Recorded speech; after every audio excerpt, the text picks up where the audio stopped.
आमतौर पर लड़की की शादी में दासियां साथ जाती हैं अपनी स्थिति मजबूत करने के लिए, लेकिन तुम्हारा शेन परिवार बड़ी मेहनत से चुनी गई। ये दो लड़कियां क्या चीज हैं? ये खूबसूरत नहीं है और पढ़ी लिखी तो बिल्कुल नहीं। हमारे झाओ परिवार में ऐसी चीजें लाना क्या शर्म कम है? हमारा शेन परिवार व्यापारी है। ये दो लड़कियां घर पर बड़ी देखभाल से पढ़ाई लिखाई की गई हैं। शुभ संकेत के लिए थी सास ने शादी के दिन ही मुश्किल खड़ी कर दी। सास जी, यह बात पहले तय नहीं हुई थी। क्यों छान? और ये मेरी दासियां हैं। अगर आपको कम लगती हैं, शादी के बाद और खरीदे जा सकते हैं। और खरीदे नहीं चाहिए। मैंने अपने बेटे के लिए तय कर लिया है। मेरी भतीजी, जिसे हम अच्छी तरह जानते हैं, आज उसे भी साथ में लाकर रखैल बनाना है। आज सास जी, आज मेरी और वेन युआन की शादी है। आज क्या हुआ? मेरी भतीजी आज ही घर में आएगी। तुम्हें मानना ही पड़ेगा, चाहे मानो या न मानो। सास जी, यह नियमों के खिलाफ है। अगर तुम्हें कोई बर्दाश्त नहीं तो मैं वेन युआन को तुम्हें तलाक देने को कहूँगी। ईर्ष्या या बच्चा न होना, कौन सा, दोनों ही तुम्हें मायके भेजने के लिए काफी हैं। शेन और झाओ परिवार 3 पीढ़ियों से मित्र हैं। मेरी और वेन युआन की शादी जन्म से तय थी। उन्होंने ऐसी बात कही। अगर नहीं मानेंगे तो यह शादी नहीं मानी जाएगी। अब तुरंत सामान समेटो और यहाँ से निकल जाओ। हमारा झाओ परिवार दूसरी अच्छी बहू लाएगा। समधिन जी, यह क्या हो रहा है? मेहमान शराब पीने का इंतजार कर रहे हैं, बच्चों को यहाँ क्यों रोका है? क्या हुआ? शेन परिवार की बहू। अगर शेन परिवार को नियम पता होते तो किंग निंग को नहीं आने देते, सिर्फ 2 नौकरानियां लेकर। समधिन जी, दासी हो या रखैल हो, सब बातचीत से हो सकता है, लेकिन नियम के अनुसार मुख्य पत्नी के घर आने के बाद वह खुद देखकर हाँ कहे तब होगा। किंग निंग ने अभी शादी के फेरे लिए हैं, अभी तो घर में दाखिल भी नहीं हुई। नियम? तुम्हारे शेन परिवार ने हमारे झाओ परिवार में आने की जल्दी की। मैं ही नियम हूँ। मेरी भतीजी आज घर में आ रही है। आगे चलकर किंग निंग बड़ी होगी, वह छोटी। तुम्हारे शेन परिवार को कोई नुकसान नहीं होगा। मुझे 2 नौकरानियां देकर बेवकूफ मत बनाओ। बाहर से खरीदी हुई नीच जाति की औरतें, क्या वे मेरी मायके की भतीजी से तुलना कर सकती हैं? शेन भाई, ये सब घर के अंदर के मामले हैं, औरतें आपस में बात कर लेंगी, हम मर्दों को इसमें दखल नहीं देना चाहिए। ससुर जी भी सासू माँ को ऐसा करने दे रहे हैं। मैं यह लाल दुल्हन का जोड़ा पहनकर ऐसा लग रहा है जैसे मुझे सबके सामने नंगा कर दिया गया हो। वेना युआन, कुछ तो बोलो। मेरी माँ झाओ परिवार की भलाई के लिए ही तो। झाओ परिवार की भलाई के लिए? किंगनिंग, तुम पहले मान जाओ, ये बात बाद में कर लेंगे। इतने लोगों के सामने मत, मेहमानों को हंसी मत उड़ाने दो। हंसी उड़ाना? उसने मुझे बना दिया है पूरे शहर का सबसे बड़ा मजाक, और अब वह मुझे हंसी उड़ाने की बात कर रही है।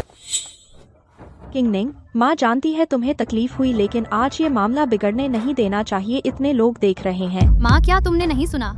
उस बूढ़ी औरत ने क्या कहा? 3 पीढ़ियों से रिश्ता है। उसने सब मेहमानों के सामने हमारे शेन परिवार की इज्जत मिट्टी में मिला दी। उन्होंने हमें कुछ समझा ही नहीं। लेकिन अगर तुम आज शादी नहीं करोगी तो आगे क्या होगा? तुम 24 साल की हो, अगर नाम बदनाम हो गया तो तुम्हें कौन लेगा? हाँ, ये रिश्ता दादाजी के जीते जी तय हुआ था। उस वक्त दोनों परिवार बराबर के थे। दादाजी और झाओ, बूढ़े दादा की जानी दोस्ती थी। लेकिन 3 साल पहले दादाजी के गुजर जाने के बाद झाओ परिवार बदल गया। हो, ये शादी नहीं, ये तो सीधा अपमान है। पिछले साल उन्होंने भेजा था 20 तोले चांदी का दहेज। हमने दांत पीसकर मान लिया, कहा कि दादाजी की इच्छा पूरी करने के लिए। लेकिन आज तक सहते रहे। उसने शादी के कमरे के दरवाजे पर मुझे दूसरी शादी करने को मजबूर किया। अगर तुम नहीं मानोगी तो नासमझी होगी तुम्हारे दादाजी की आखिरी इच्छा। क्या तुम उसे भी नहीं मानोगी? माँ की एक बात सुन लो, वह वान्यांग तुम्हारी सास की दूर की भतीजी है, रिश्तेदार ही है। तुम एक और बहन समझकर घर में रख लो। रोजमर्रा में थोड़ा ध्यान रखना, बस तुम्हारे बेटा हो जाए तो तुम्हें कौन हल्का समझेगा। अच्छा, मैं आपकी बात मान लूंगी। सासू माँ, वो बात मैंने मान ली। सब बाहर आओ। आज दोहरी खुशी है। मेरे बेटे की शादी के साथ साथ रखैल भी रख ली। ये सब मैंने बड़ी मेहनत से चुने हैं। आगे से हमारे घर में तभी रौनक रहेगी। किंग निंग, तूने तो सिर्फ वान न्यांग को मंजूर किया था, लेकिन मुझे लगा एक और है तो 5 भी हैं। क्यों न आज के मौके पर सब एक साथ कर दें, ताकि बाद में झंझट ना हो।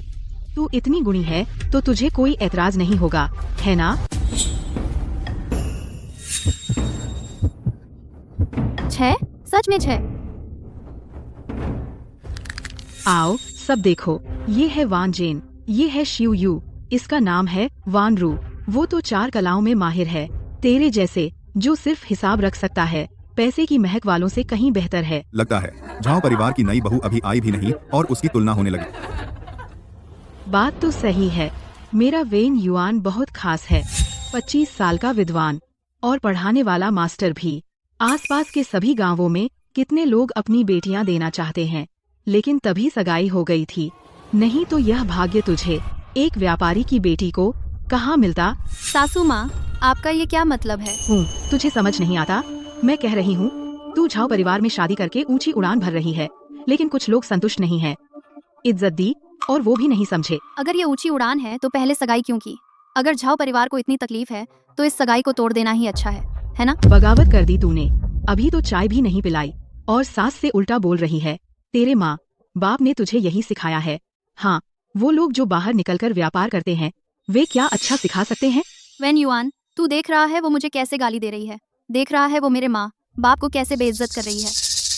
तू थोड़ा चुप नहीं रह सकती? मेरी माँ बड़ी है, कुछ कह दिया तो क्या हुआ? क्या तू सबको शर्मिंदा करके ही मानेगी? तू क्या कह रहा है? तू नई बहू है, बड़ों को मान देना तो तेरा फर्ज है। मेरी माँ ने अकेले मुझे पाला, ये आसान नहीं था। तू उसकी थोड़ी रियायत नहीं कर सकती? बकवास। मैं उनकी तीखी बातें चुपचाप सहन कर रही थी और वो चाहती है कि मैं इस अपमान को समझूं पूरी जिंदगी। यह आग का गड्ढा जिसे कूदना है कूदे।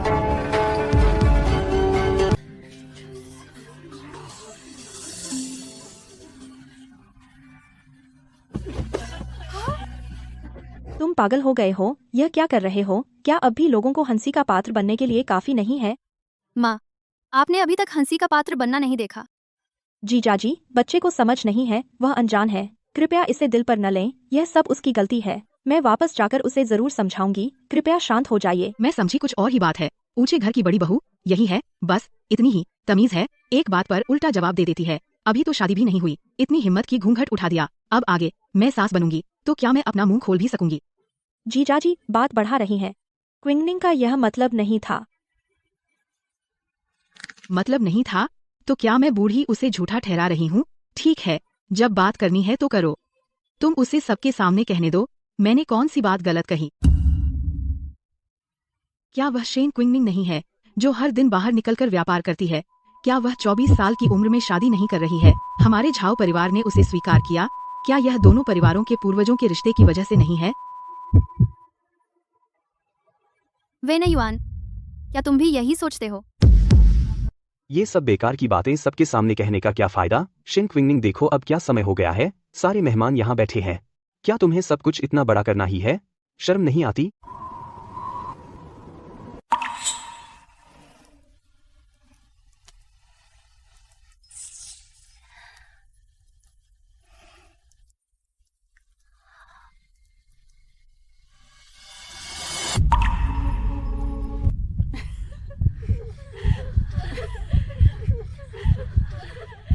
हर टांका प्यार से भरा है, लेकिन यह प्यार सड़ चुका है। बस करो पिताजी। माँ,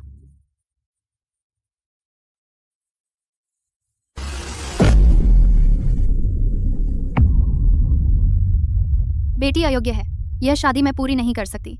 आगे जब नीचे जाऊंगी दादाजी को गुस्सा आएगा तो क्विंगनिंग खुद जिम्मेदारी लेगी। झाओ परिवार की दहलीज मैं मरते दम तक फिर कदम नहीं रखूंगी।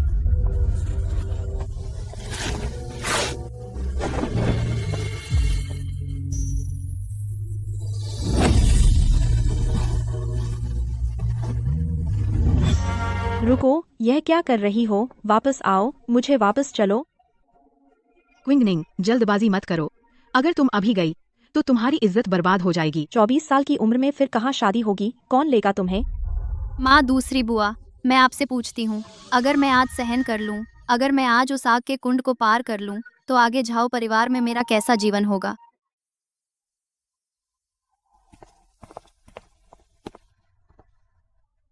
क्विंगनिंग, क्या सचमुच इस पर और बात नहीं हो सकती? 6 रखेलें तीसरी चाची। आज एक काफी नहीं था कि 6 ठूंसने पड़े। आज वह 6 ला सकता है तो कल 16 नहीं लाएगा।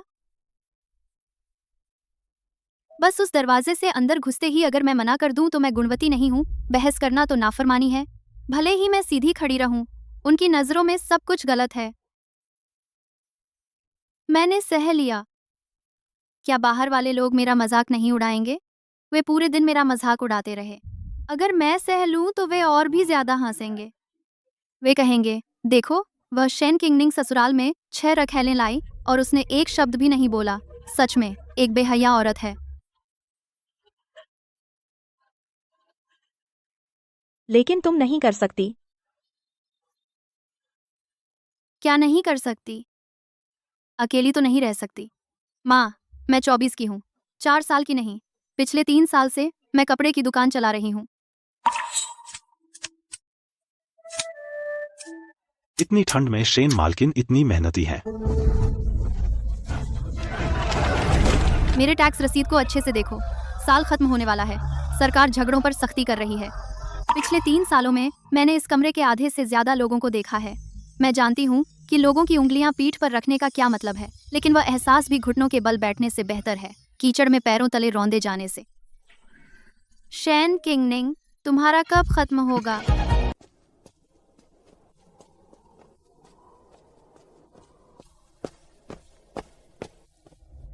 आज इतने मेहमान हैं। तुम यह नाटक कर रही हो।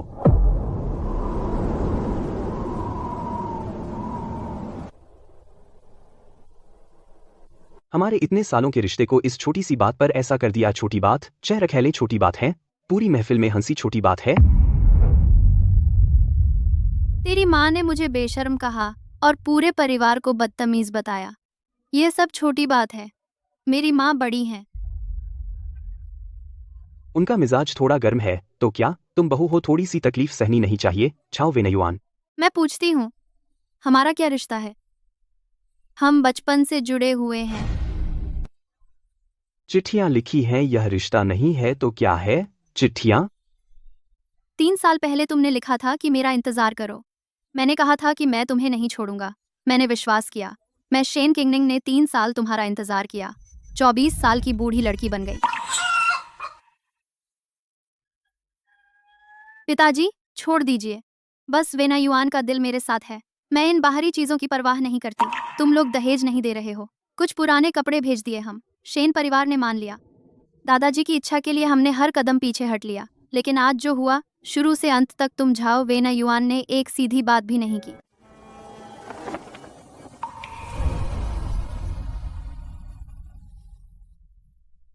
तेरी माँ ने मुझे बेशर्म कहा कि शेन परिवार में कोई अच्छा नहीं। तब तुम कहाँ थे? मैं सहन न कर पाई और मैंने घूंघट उतार दिया। तेरा पहला शब्द था कि मैंने तुझे शर्मिंदा किया। अब तुम मुझसे प्यार की बात करते हो। बस करो वेनयुआन, उसे मत समझाओ। जो नहीं रुकना चाहता, जबरदस्ती रोकने से कोई फायदा नहीं। मेरी बात मानो तो आज का नाटक शायद उसका पहले से कोई है, वरना एक अच्छी लड़की इतनी बेशर्मी से कैसे तोड़ सकती है? जरूर उसने पहले ही कोई ठिकाना ढूंढ लिया है, बस बहाना ढूंढ रही थी।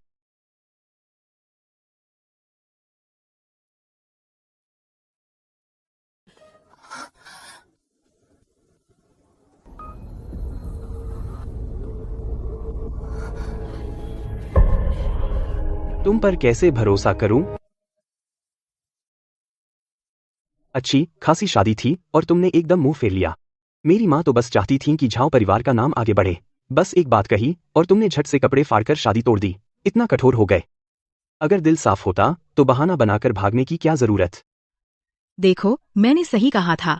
अब कुछ बोल नहीं सकते? शेन किंगनिंग, अगर तुम सच में बेगुनाह हो तो क्या हिम्मत है मेरे साथ कोर्ट चलने की? हुकूमत से डॉक्टर बुलवाकर जांच कराएं कि तुम कुंवारी हो या नहीं।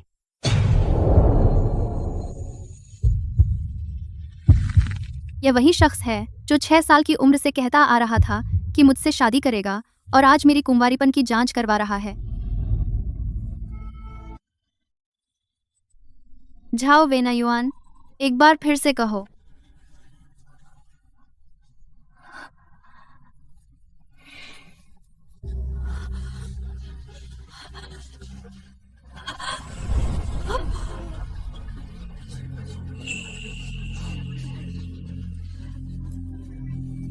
माँ, माँ, भाभी, समधन जी, उठो भाभी, उठो।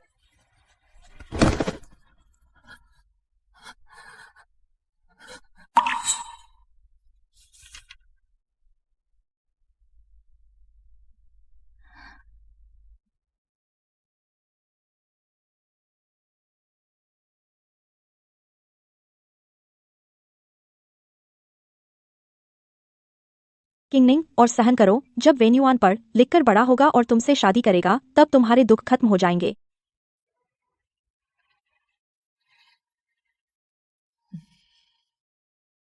तीन साल हो गए। 3 साल से वह कपड़े की दुकान चला रही है, इस घर को संभाल रही है, मेरी शादी का इंतजाम कर रही है।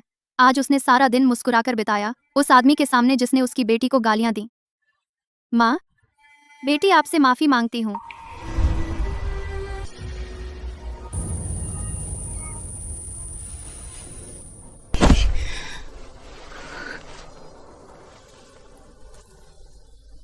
कोर्ट?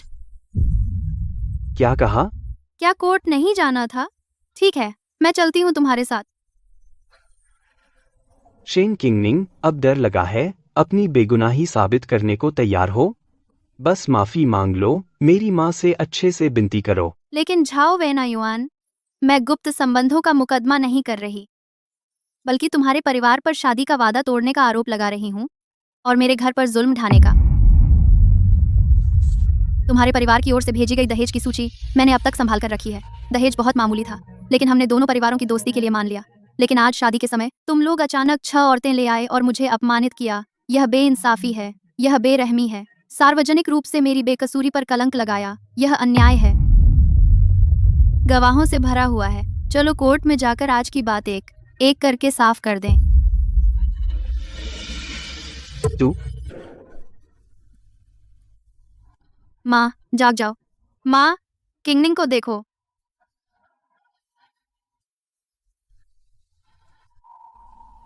किंगनिंग,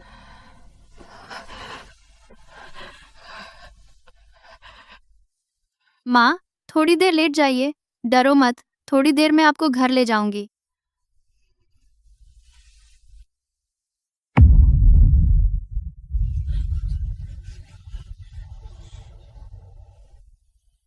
आज मेरा शेन किंगनिंग का बड़ा दिन है, लेकिन झाओ परिवार ने मेरा अपमान किया, मुझे धोखा दिया, मुझे गंदा किया। शेन परिवार भले ही व्यापारी हो, लेकिन वह कोई ऐसी मिट्टी नहीं है जिसे कोई भी रौंद दे। कृपया कोई मेरे लिए एक वैद्य को बुला लाए, मेरी माँ को देखने के लिए। ओह ओह, ठीक है, ठीक है। और कृपया कोई मेरे लिए कोर्ट तक दौड़ जाए, कह दे कि शेन घर की किंगनिंग एक याचिका दायर करना चाहती है।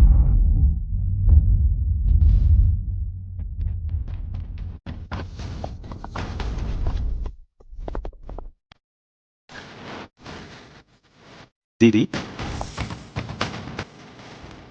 दीदी, मैं जाता हूँ।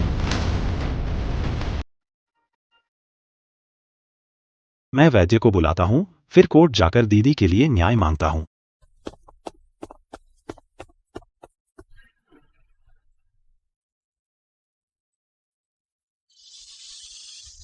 हवा चली तो ठंड लगती है।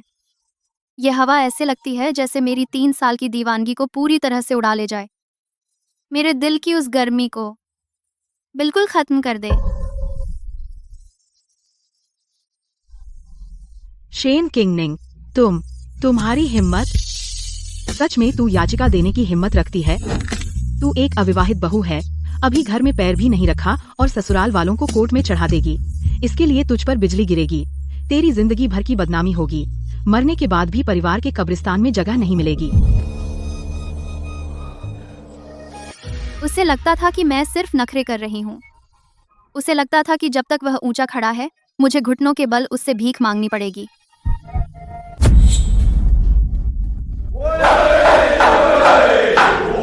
महान राजवंश के कानून के अनुसार जिसके पास उपाधि है उसे अधिकारियों के सामने घुटने नहीं टेकने पड़ते।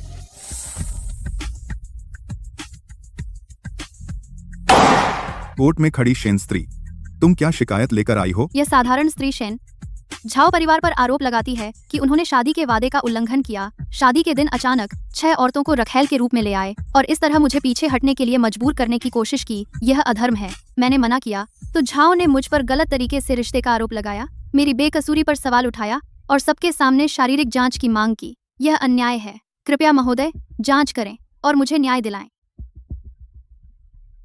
एक औरत अपनी निजी शर्मनाक बात को कोर्ट में ले आए, यह अपनी प्रतिष्ठा को खुद ही खत्म करने जैसा है। इस शेन स्त्री में इतनी जिगर है। झाओ साहब, क्या यह सच है?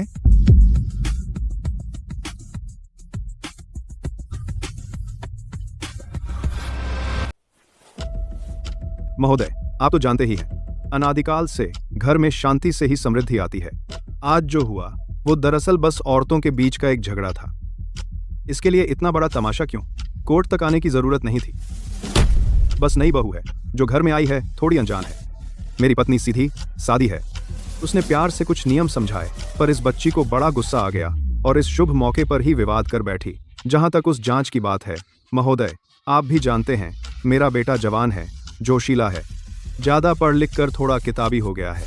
गुस्से में उसने कुछ बेकार की बातें कह दी। उसे सच कैसे मान लिया जाए?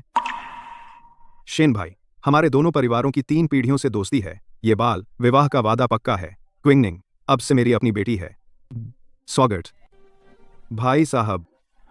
मेरा ये कपड़े का कारोबार, मेरी इकलौती बेटी काहा, ये सब मैं आपको सौंप रहा हूं। शेन भाई, आप निश्चिंत रहें। जब तक झाओ परिवार है, क्विंगनिंग को कोई तकलीफ नहीं होने दूंगा। बस वही चेहरा जो हमारे घर शराब पीने आता था, मुस्कुराता हुआ मेरे पिता की पीठ थपथपाकर भाई भाई करता था। जब मेरे पिता मरने से पहले उनका हाथ पकड़कर मेरी जिम्मेदारी सौंप रहे थे, तब भी यही हाल था उनका। महोदय, मुझे एक और शिकायत दर्ज करनी है। अधालन उनका सब कुछ डूब गया। हम शेन क्विंगनिंग, ये पुरानी बातें तू कोर्ट में ले आई? क्या पागल हो गई है? लेकिन मैंने बाद में खुद झांचा। वो रेशम की खेप जियांगजे के इलाके में बेची गई जब रेशम के भाव दोगुने थे। बाजार में सबसे ऊंचे दाम थे। चाहे कितना भी हिसाब लगाएं, उसमें नुकसान होना नामुमकिन था। मैं निवेदन करती हूँ, महोदय जांच करें कि क्या झाओ परिवार ने उस दिन के हिसाब किताब में कोई हेरफेर किया था। झाओ महोदय, क्या शेन जी की बात सच है? महोदय, ये तो 3 साल पुराना लेखा है। उस समय बहुत लेन देन थे, मुझे इतना सब कैसे याद रहे? और फिर किंगनिंग, तू तो घर से बाहर निकलती ही नहीं। औरत आम है, बिजनेस का क्या जाने। शायद हिसाब गलत देखा है और यहाँ बकवास कर रही है। मैंने शेन परिवार के कपड़े के व्यापार को 3 साल संभाला है। एक सुई, एक धागा, हर पैसा हर पाई, मैंने सब साफ साफ गणना की है। हुजूर, झाओ परिवार ने उस साल जो हिसाब दिया था, मैं वह हिसाब हमेशा अपने पास रखती थी। और झाओ परिवार के इन सालों के खरीद के रिकॉर्ड मैंने पहले ही इकट्ठा कर लिए हैं। हिसाब की किताब बाहर है। हुजूर, आप बुलवाकर जांच करवा सकते हैं, कभी भी जांच करें। मुनीम को दरबार में बुलाओ, हिसाब की किताब जांच करो।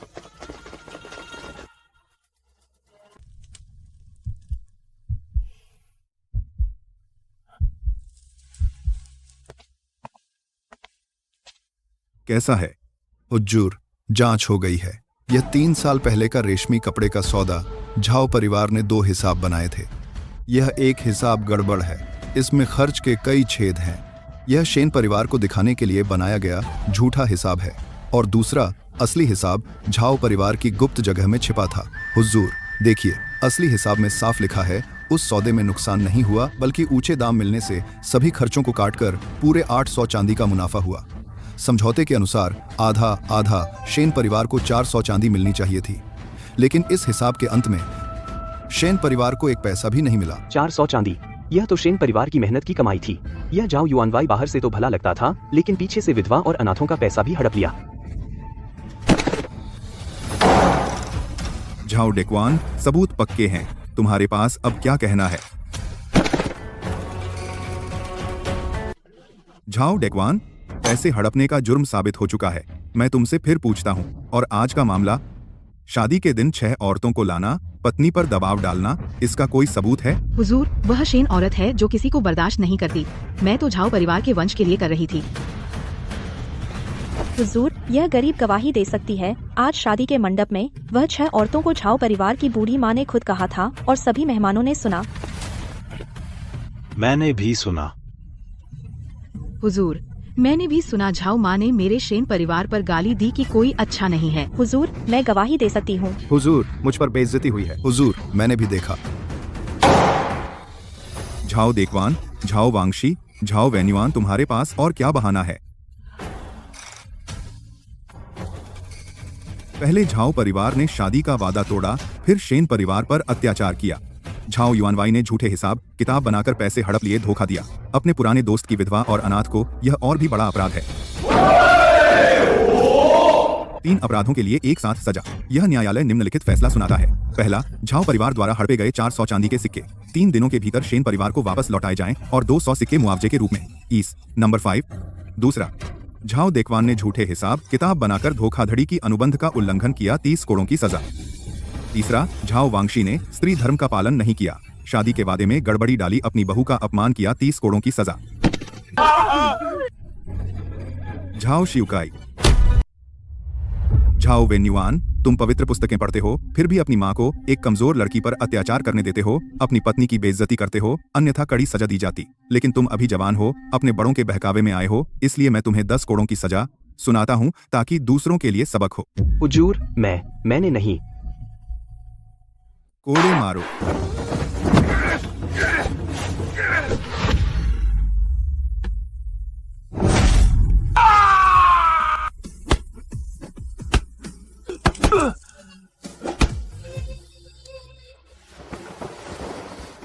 शेन किंगनिंग, तू अभिशाप है, तेरी मौत बुरी हो। जो क्विंगटियान, तू पागल हो गया है, तू इस बेशर्म औरत के साथ मिलकर एक प्रतिष्ठित परिवार को सताता है।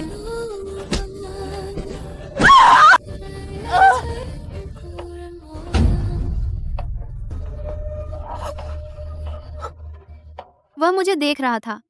उस आंखों में ऐसी नफरत थी जो पहले कभी नहीं देखी। ऐसा डर जैसे जान बचाने की कोशिश कर रहा हो। और एक और चीज थी जो मैं समझ नहीं पाई।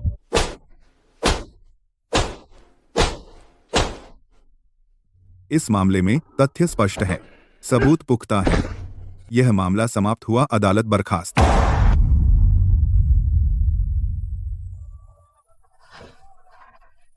किंगनिंग, माँ, सब खत्म हो गया। चलो घर चलते हैं।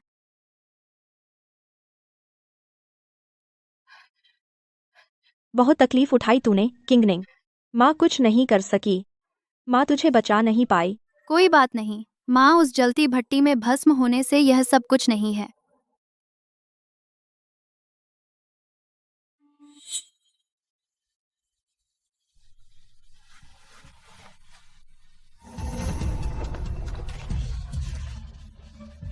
वे लाल रिबन कभी मेरे भविष्य की सारी उम्मीदें थीं। जल्दी चलो।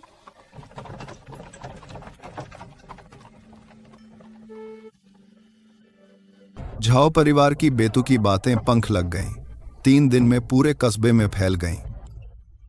अरे तुम लोगों ने नहीं देखा, जब झाओ बूढ़े को उठाकर ले गए, वह खून से लथपथ, पैंट मांस से चिपक गई थी। डॉक्टर भी नहीं छील पाए, पानी में भिगोकर जबरदस्ती छीलना पड़ा। वो नजारा।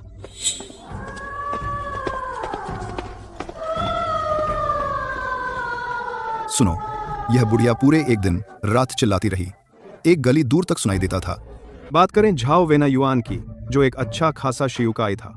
उन 6 उपपत्नियों के लालच में जबरदस्ती कोर्ट में ले गया और नतीजा, नाम बदनाम हो गया, उपाधि खतरे में पड़ गई। आखिर में एक उपपत्नी भी नहीं मिली। दरवाजा खोलो, तुम झाओ परिवार ने बहुत नुकसान पहुंचाया है। मेरी बेटी साफ सुथरे घर की है। वह तो उपपत्नी बनकर सुख भोगने आई थी। वह तुम्हारे साथ जेल जाने और मुकदमा झेलने नहीं आई। क्या छुप रहे हो? यह झाओ परिवार का हर कोई दिल से सड़ा हुआ है। इस गंदे काम को खूब छिपाया, अच्छे घर की लड़कियों को धोखा दिया। छी, मैं आज यह बात कहकर जाती हूँ, मेरी बेटी खेती करना पसंद करेगी बजाय तुम्हारी इस चोर बस्ती में रहने के।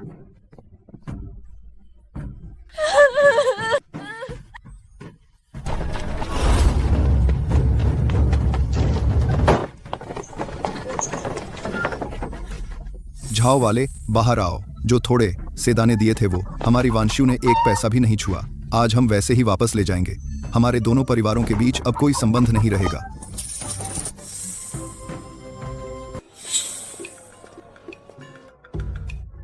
झाओ परिवार के इस गंदे पानी में कौन कदम रखेगा? उस शेन परिवार की लड़की के हंगामे ने झाओ परिवार का सब भेद खोल दिया। आगे चलकर झाओ परिवार की दहली पर काई जम जाएगी। अरे समधिन जी, यह चोट तो पूरी तरह ठीक हो गई। मैं आज सच में झाओ बेटे के लिए एक उपयुक्त लड़की ढूंढ लाई हूँ। जल्दी बताओ, किस घर की लड़की है? पड़ोसी जिले की है। वह औरत भले ही विधवा है, लेकिन अभी सिर्फ 32 साल की है। बिल्कुल प्यार करने की उम्र है। अहम बात यह है कि वह अच्छे स्वभाव की है। घर में आते ही साथ लाती है 2 दौड़ने कूदने वाले तैयार बेटे। आगे झाओ बेटे को बच्चे पैदा करने की मेहनत भी नहीं करनी पड़ेगी। यह बड़ी खुशकिस्मती नहीं है? मेरा बेटा असली शियुकाई है, 25 साल का अध्यापक। तुम एक साथ लाते हुए बच्चों वाली बूढ़ी विधवा लाकर कर्ज चुका रही हो। वो बुढ़िया, तुम किसका अपमान कर रही हो? बहुत ज्यादा बेइज्जती है, बिल्कुल बेहद बेइज्जती है। अपमान? अब इस 100 मील के दायरे में इस तरह की बिना शर्त वाली के अलावा कौन सी अच्छी लड़की तुम्हारी इस आग में कूदने की हिम्मत करेगी? तुम ठीक है, तुम झाओ परिवार बहुत कीमती हो, तो तुम्हारे बेटे को अपना समय लेने दो। 50 साल तक चुनता रहे, देखते हैं कोई फूल निकलता है या नहीं। सुना है झाओ परिवार का वह विद्वान, अब तो विधवाएं भी उसके घर की बहुत सारी रखेलों से नफरत करती हैं। 50 साल तक चुनता रहे। मुझे लगता है वह जीवन भर कुंवारा रहेगा। कोर्ट में जाकर उन 6 रखेलों के साथ रहेगा ना।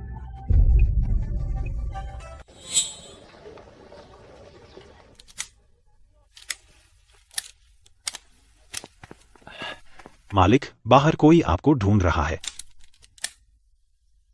कौन? झाओ परिवार वाले।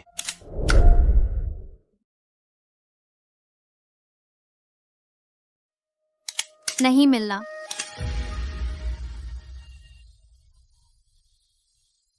मालिक, वह जाने का नाम नहीं ले रहा। वह सीधे हमारे मुख्य द्वार पर घुटनों के बाल बैठ गया।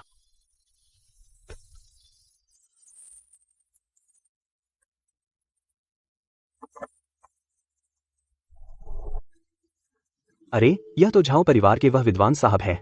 शेन की दुकान के सामने क्यों घुटने टेके हैं? हम शायद पछता रहा है। नाम बदनाम हो गया, घर का पैसा भी वापस ले लिया गया। अब वापस आकर मुफ्तखोरी करना चाहता है ना?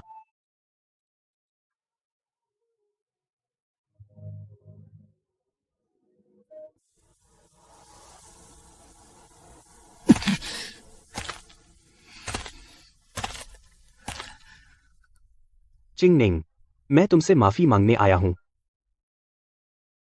उस दिन मैं पागल था, मैं बदमाश था। मुझे अपनी मां की नहीं सुननी चाहिए थी। मुझे उस समय तुम पर शक नहीं करना चाहिए था। चिंगनिंग, हमारे इतने सालों का रिश्ता, मुझे एक और मौका दो, ठीक है? वेना युआन, तुम सावधान रहो।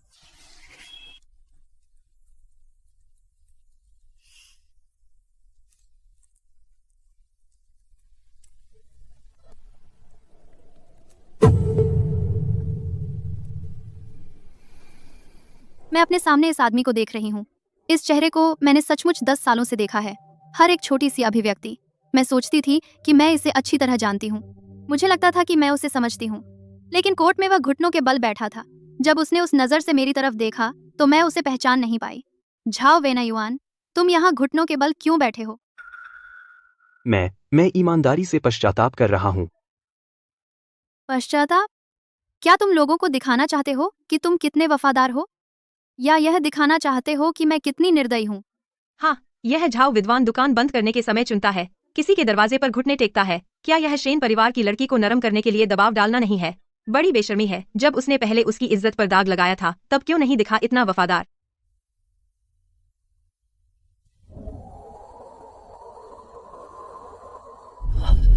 तुम कहते हो मैं तुम्हें मौका नहीं देती, तो मैं तुमसे पूछती हूँ, शादी के दिन जब तुम्हारी माँ मुझे गाली दे रही थी, तब तुम कहाँ थे? मैंने पल्लू हटाकर अपनी बेगुनाही साबित की। तुम चुपचाप देखते रहे। जब तुमने कहा कि मैं शर्मनाक हूँ, तब तुम्हारे मन में क्या चल रहा था? सबसे ज्यादा हैरानी की बात यह है कि तुमने सरकार से मेरी जांच कराने का सुझाव दिया।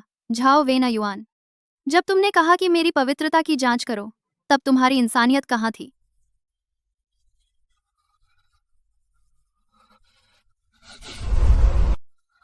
चिंगनिंग, मैं अपनी माँ से मजबूर था। मेरे दिल में तुम हो। तुम अब यहाँ घुटनों के बल बैठे हो, क्या इसलिए कि तुम जानते हो मैं गलत नहीं थी, या उन 6 लड़कियों के कारण सब भाग गईं? पूरे शहर को तुम्हारे झाओ परिवार की हरकतें पता हैं। अब कोई तुमसे शादी नहीं करेगी। मैं नहीं हूँ, मैं नहीं हूँ। मैं बस। क्या तुम? मुझ परवाह नहीं है।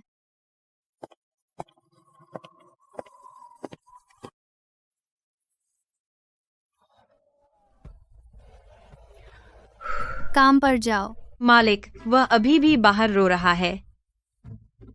दुकान बंद करो, आज थक गई हूँ। जल्दी आराम कर लो। हाँ, ठीक है। चिंगनिंग, चिंगनिंग।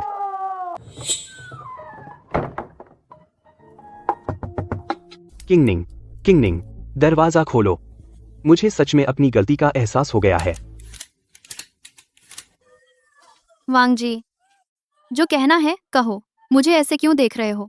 मालकिन, वह बाहर अभी तक नहीं गया है। इतने छोटे से शहर में आमने सामने तो आना ही होता है। क्या सच में कोई पुराना मोहब्बत नहीं बचा? क्या याद करूं? वह बचपन में पेड़ों पर चढ़कर चिड़ियों के घोंसले ढूंढने वाला लड़का, वह धोखेबाज पत्र जिनमें उसने मुझसे कहा था कि 3 साल तक इंतजार करूं, या वह नजर जो उसने अदालत में मुझ पर डाली थी, जैसे वह मुझे सबके सामने अपमानित करके मार डालना चाहता हो। याद किया था, याद कर लिया।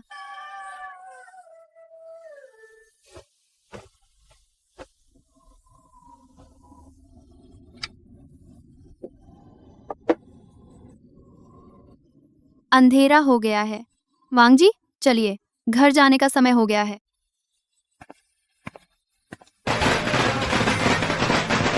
पड़ोसियों और गांव वालों, आज शेन परिवार की नई दुकान खुल रही है। दुकान के सारे कपड़ों पर 10% की छूट है। अंदर आकर देखिए। अंदर आइए। बढ़िया सूती कपड़ा और रेशमी ब्रोकेड। मालकिन ने खुद माल चुना है। वहां दरवाजे पर खड़ी मालकिन को देखो। वही है वह शेन परिवार की लड़की जो पिछले साल। यह पोशाक उस पुरानी फटी शादी की पोशाक से कहीं ज्यादा अच्छी लग रही है। सभी लोग अंदर आइए। अब मैं हर दिन ब्याज का हिसाब लगाती हूँ, गुणवत्ता देखती हूँ। वे बातें अब मुझे कोई फर्क नहीं पड़ती। मालकिन शेन, क्या सच में तुमने खुद दक्षिण जाकर यह कपड़ा चुना है? हाँ, यह बादल पैटर्न वाला रेशमी कपड़ा है। मैंने खुद सुहांग में 15 दिन तक इंतजार किया, तब जाकर यह पहली खेप मिली। देवी जी, आपकी नजर बहुत अच्छी है। मालकिन शेन, आप न सिर्फ व्यापार में माहिर हैं, बल्कि आपकी यह हिम्मत हमारे शहर की हर औरत को सीखनी चाहिए। देवी जी, आप बहुत कृपा कर रही हैं। किंगनिंग बस अपने पैरों पर खड़े होने का एक रास्ता ढूंढ रही है। तुम पूछ रहे हो कि बाद में क्या हुआ? बाद में तो झाओ परिवार पूरी तरह बर्बाद हो गया। बूढ़े झाओ को अदालत में 30 कोड़े लगे। सुना है उसकी रीढ़ की हड्डी टूट गई। वह आधे साल से ज्यादा बिस्तर पर पड़ा रहा। शौच पेशाब के लिए दूसरों पर निर्भर रहना पड़ा। झाओ परिवार की सारी जायदाद शेन परिवार को मिल गई। फिर उनके पास अच्छे डॉक्टर के लिए पैसे कहाँ थे? और वह बुढ़िया झाओ भी किसी से कम नहीं थी। अब जब वह सब्जी खरीदने बाहर निकलती है तो अपना चेहरा दुपट्टे से ढक लेती है। जिसे देखो वह उस पर थूकता है। लोगों की निंदा की आवाजें उनके घर की छत उड़ा सकती हैं। और वह झाओ विद्वान 26 साल की उम्र में वह भी मुकदमा और कोड़े खा चुका है। अब इस शहर में कौन सी अच्छी परिवार वाली लड़की उस आग में कूदने को तैयार होगी? शादी नहीं कर पा रहा, कोई उससे शादी नहीं करना चाहती। डर है कि वह जिंदगी भर कुंवारा रह जाएगा। हालांकि आ रही। वांग मासी, यह रहा आपका मंगाया हुआ काला रेशमी कपड़ा, आपके लिए रखा हुआ है। मालकिन, वह आदमी बाहर काफी देर से खड़ा है, अंदर नहीं आ रहा। बस सड़क के उस पार से हमारी तरफ घूर रहा है।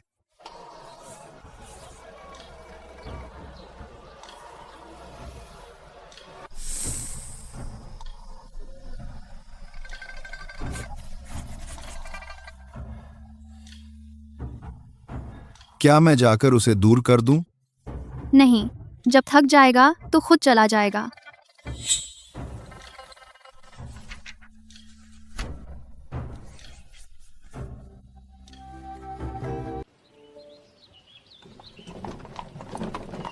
मालकिन, आज नई शाखा खुली है, वो तमाशा तो मैंने अपनी जिंदगी में सबसे शानदार देखा।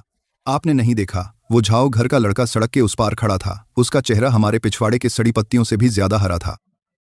वो आगे से ऐसे बेकार के लोगों और बातों का जिक्र मत कीजिए। हाँ हाँ, मालकिन ठीक कहती हैं। वैसे शहर के पूरब वाले दर्जी झांग का छोटा पोता आज तो जमीन पर दौड़ने लगा।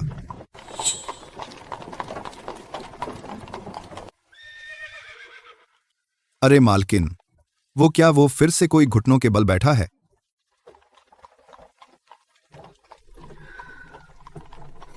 अब खत्म होगा या नहीं?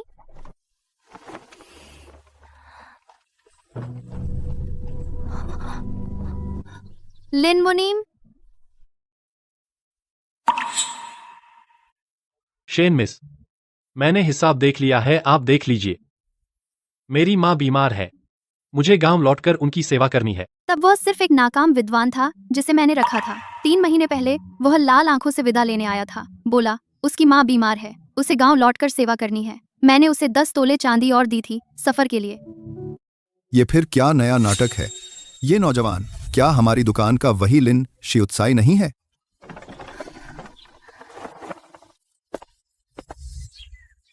लिन शियुत्साई, ये क्या कर रहे हो? जल्दी उठो और बोलो। मालकिन, तुम्हारी माँ की तबीयत अब कैसी है? मेरी माँ पिछले महीने चल बसी।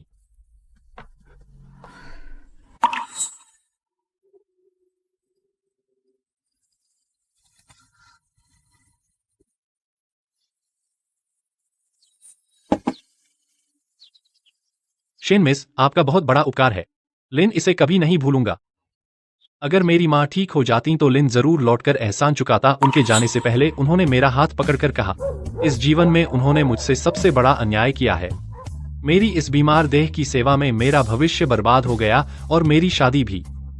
उन्होंने कहा मुझे जो करना है वो करना चाहिए। उनके न रहने की वजह से उस छोटे से गांव में मत फंसो, सारी जिंदगी बर्बाद मत करो। मुझे नहीं पता कि आना चाहिए या नहीं। मैं नीच हूं और छोड़कर जाने वाला इंसान हूं। मुझे मालकिन को फिर से परेशान नहीं करना चाहिए था। बस मुझे याद आया 1 साल पहले मैं शादी के मंडप में घुटनों के बल बैठी थी। जिस पल मैंने घूंघट उतारा उस वक्त मैं सब कुछ दांव पर लगा चुकी थी। मुझे किसी चीज का डर नहीं था क्योंकि मेरे पीछे गहरी खाई थी। मुझे पलटवार करना था। लेकिन अब कोई मेरे सामने घुटनों पर है जो किसी चीज से नहीं डरता आ गया है। उठ जाओ।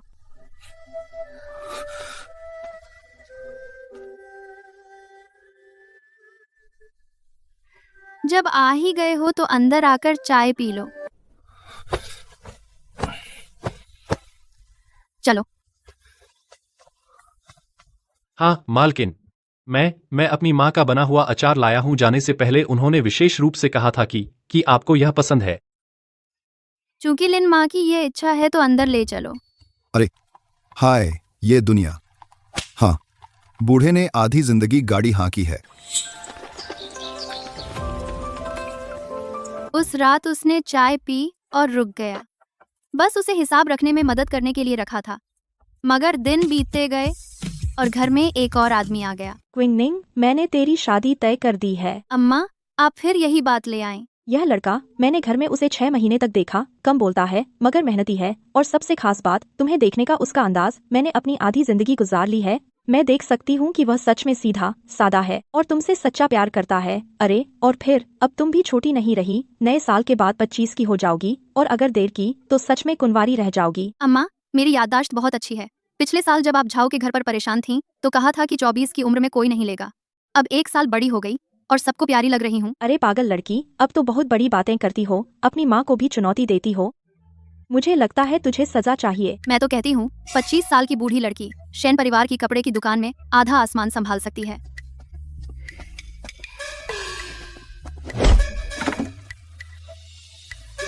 लिन जी? मालिक। नहीं, अब बदलना होगा। क्विंगनिंग। क्विंगनिंग, हमारा शेन परिवार अब कपड़े की दुकान का कारोबार इतना अच्छा है, शादी जैसे बड़े मौके पर और कुछ टेबल और लगवा लें। नहीं अम्मा, बस कुछ करीबी रिश्तेदार और दुकान के पुराने साथी। हम सब मिलकर एक खाना खाएंगे और मजा करेंगे। बस इतना काफी है। मैं तो यह सोच रही हूँ, अब हमारा परिवार इज्जतदार है। तुम्हारे लिए एक बड़ा आयोजन करना चाहती हूँ, धूमधाम से, और उन गप्पियों का मुंह बंद करूँ। बहुत धूमधाम हो चुकी है अम्मा, आप भूल गईं? पिछली बार काफी धूम हुई थी। जिस दिन फेरे हुए थे पूरे शहर के लोग देखने आए थे। इस बार अलग है। हाँ अम्मा, मुझे पता है यह बार अलग है। यह बार सच में अलग है क्योंकि यह शादी का जोड़ा, इसमें एक भी सुई धागा नहीं है जो समझौता करने के लिए सिला गया था। वह 3 महीने में कढ़ाई किया हुआ जोड़ा पहले ही आस्तीन फाड़ दी। मैंने अम्मा से बदलवा दिया और चाची की बेटी को दहेज में दे दिया। पुराना प्यार, पुरानी नफरत, सब उस कपड़े के साथ दूसरों को दे दिया। यह कपड़ा तुमने खुद दुकान से चुना था? अरे पागल बच्ची, हमेशा कहती थी लाल भड़कीला है और यह गहरा लाल चाहती थी। चटक लाल बाहर वालों के लिए है, गहरा लाल खुद देखने के लिए है। अम्मा, यह लताबद्ध कमल का बेल अनंत जीवन का प्रतीक है उन व्यर्थ के बत्तखों से कहीं अच्छा है। मालिक, लिन मुनीम। नहीं, दूल्हा तो पहले से ही आगे इंतजार कर रहा है। मालिक, आज हम भाई लोग जरूर कुछ पियेंगे। हमारी दुकान को भी मालिक मिल गया। बकवास मत करो, आज शराब पी सकते हो, लेकिन कल अगर किसी ने एक अक्षर भी गलत लिखा तो मैं तनख्वाह काट दूंगी। पहला साष्टांग स्वर्ग और पृथ्वी को।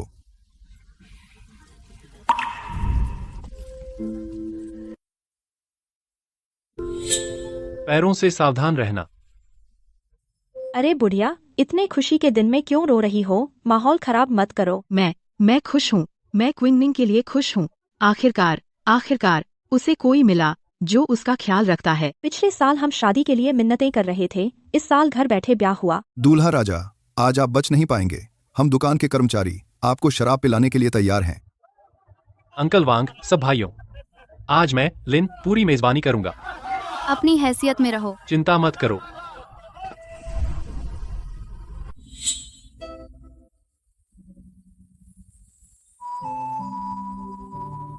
क्या देख रहे हो?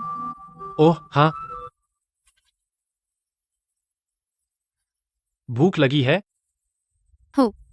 मैं चुपके से कुछ मिठाई लाया हूँ। अरे तुम तो कहीं कोई दुल्हन सुहागरात के कमरे में मिठाई खाती है? मुझे डर था कि तुम भूखी रह जाओगी। सुबह से लेकर अब तक बस रस्मों में लगी थी, कुछ खाया नहीं। मैंने देखा दावत में यह मिठाई अच्छी लग रही थी, किसी का ध्यान नहीं था तो एक टुकड़ा रख लिया। जल्दी से खा लो, पेट भर जाएगा। मीठा है। तुम किस बात पर मुस्कुरा रहे हो? मैं खुश हूँ। क्विंगनिंग, मैं इतना खुश कभी नहीं हुआ। दूल्हा कहाँ भाग गया? अभी तो शराब खत्म नहीं हुई। चुपके से बैठना मना है। जल्दी बाहर आओ। अंकल वांग ने कहा है, अगर तुम नहीं आए तो वह खुद आकर खींच ले जाएंगे।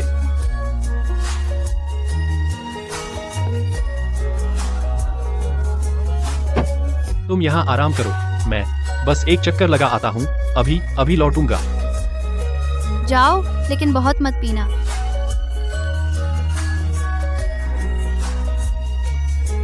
सच में मीठा है। दूल्हा राजा, यह तो पहली बार है हमारी मालकिन की शादी की दावत। तुम्हें तो खूब पीना होगा। हाँ यान जी, आम दिनों में तो अबेकस बहुत स्थिर रहता है, लेकिन शराब पीते हुए हाथ नहीं कांपना चाहिए। नहीं भाइयों, नहीं, मैं सच में नहीं पी सकता। यह एक प्याला ही काफी है। कितना बेवकूफ है, इस बार सही आदमी मिल गया।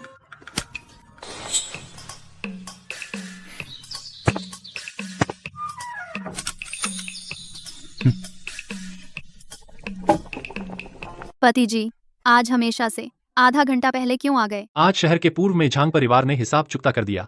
मैंने सोचा दुकान में जो नया लियून कपड़ा आया है, तुम हमेशा रंगों की छंटाई करने की बात करती थी, तो मैं थोड़ा जल्दी लौट आया तुम्हारी मदद करने के लिए। हाँ, लौटते वक्त मैंने वांग मासी को ताज़ा कमल के पत्ते बेचते देखा। मैं एक गट्ठर ले आया। रात में तुम्हारे लिए कमल के पत्तों का दलिया बनाऊंगा, गर्मी उतारने के लिए। तुम पिछले 2 दिनों से हिसाब किताब में थक गई हो। लिन यान जी, वह कभी बड़ी बड़ी बातें नहीं करता, ना ही झाओ वेनायुआन की तरह मुंह से झूठे धर्म ग्रंथ रटता है। लेकिन उसे पता है मुझे क्या खाना पसंद है, पता है मैं कब थकती हूँ।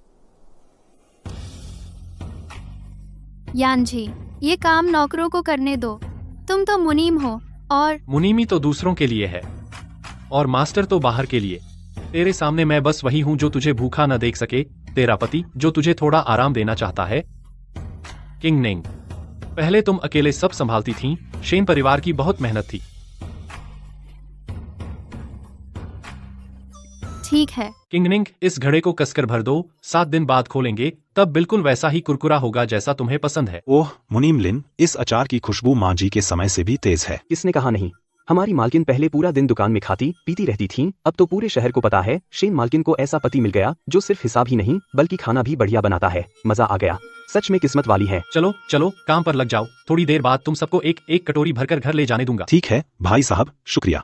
देखो, ये यानजी भी कितना सीधा सादा लड़का है। किंगनिंग के रोज के कपड़े भी वह नदी पर जाकर खुद धोता है। किंगनिंग को जरा भी थकने नहीं देता। भाभी, इसे दिल से निकालकर दिल में डालना कहते हैं।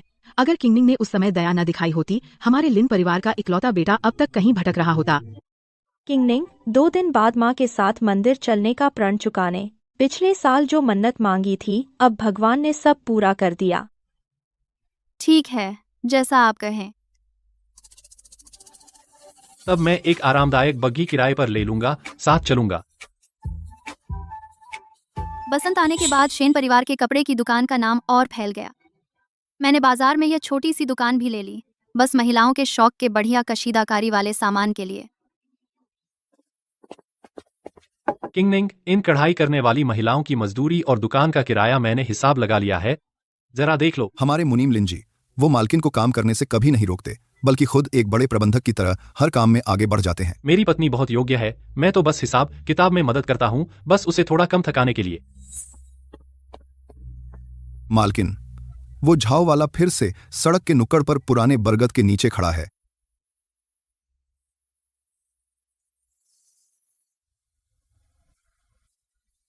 इतना समय बीत गया, फिर क्यों आया है? क्या मैं जाकर उसे जाने को कहूं? जरूरत नहीं, उसे खड़ा रहने दो, हम अपना काम करेंगे।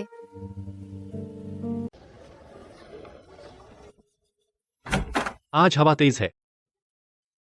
एक और परत क्यों नहीं पहनी? मैंने स्नो फंगस सूप बनाया है, वापस जाकर गर्म करके पी लेना। किंगनिंग थक गई, आगे ही घर है। नहीं थकी, तुम्हारे बनाए सूप की खुशबू आ रही है। अपनी सीमित पंडिताई में पत्नी एक सहायक वस्तु है, वंश बढ़ाने का साधन है, सुशीलता का नाम कमाने का सजावटी सामान। उसे अब समझ में आया प्यार क्या होता है। प्यार अदालत में उसकी जांच नहीं है, न ही शादी के मंडप में उसकी सहानुभूति, बल्कि इस पल लिन यानजी के हाथों में वह मंद लेकिन रोशन करने वाली लालटेन जो शेन किंगमिंग के घर की राह दिखाती है। उसके बाद झाओ वेनयुआन फिर कभी नहीं दिखा।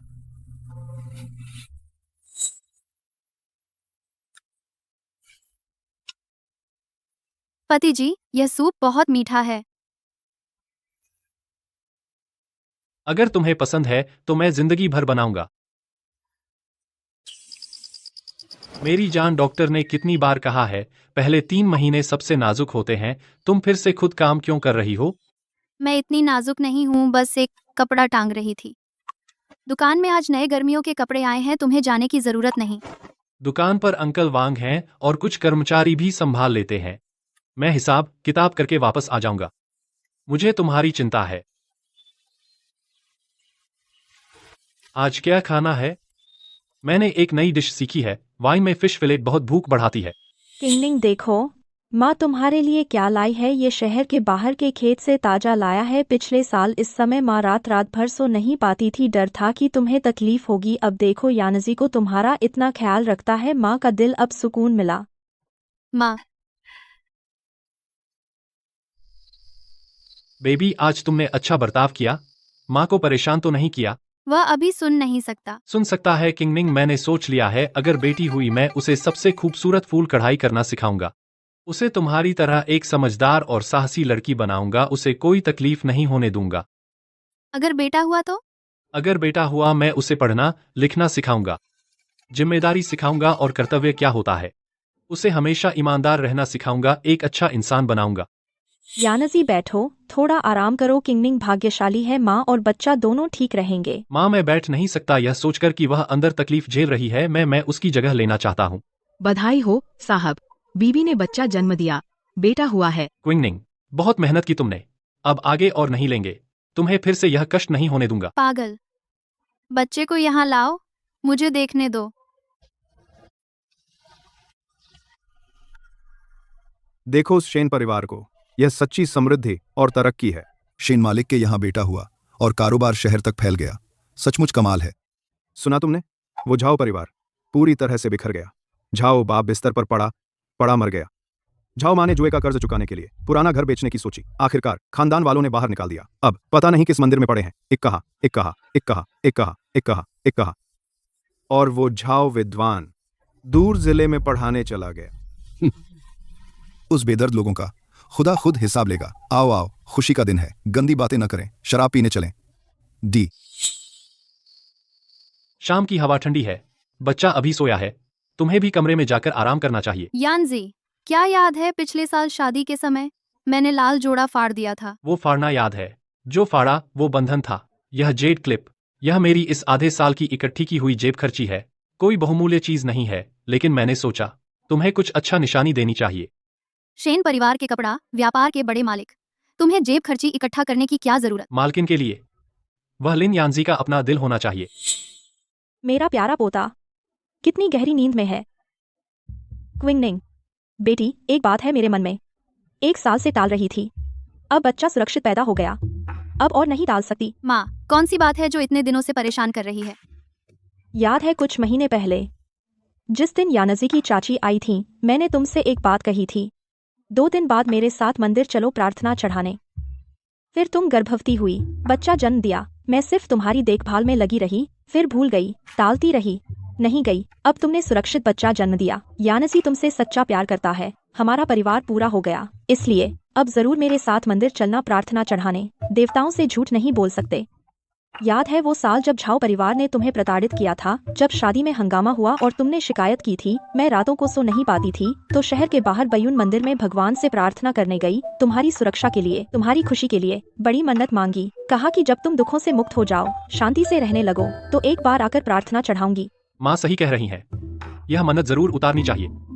मैं अभी घोड़ा गाड़ी तैयार करने जाता हूँ, अगरबत्ती और प्रसाद। उस दिन मैं पूरे समय आपके साथ रहूंगा, रास्ते में किंगनिंग और बच्चे का ध्यान रखूंगा। अच्छा, तुम हो तो माँ को पूरा भरोसा है।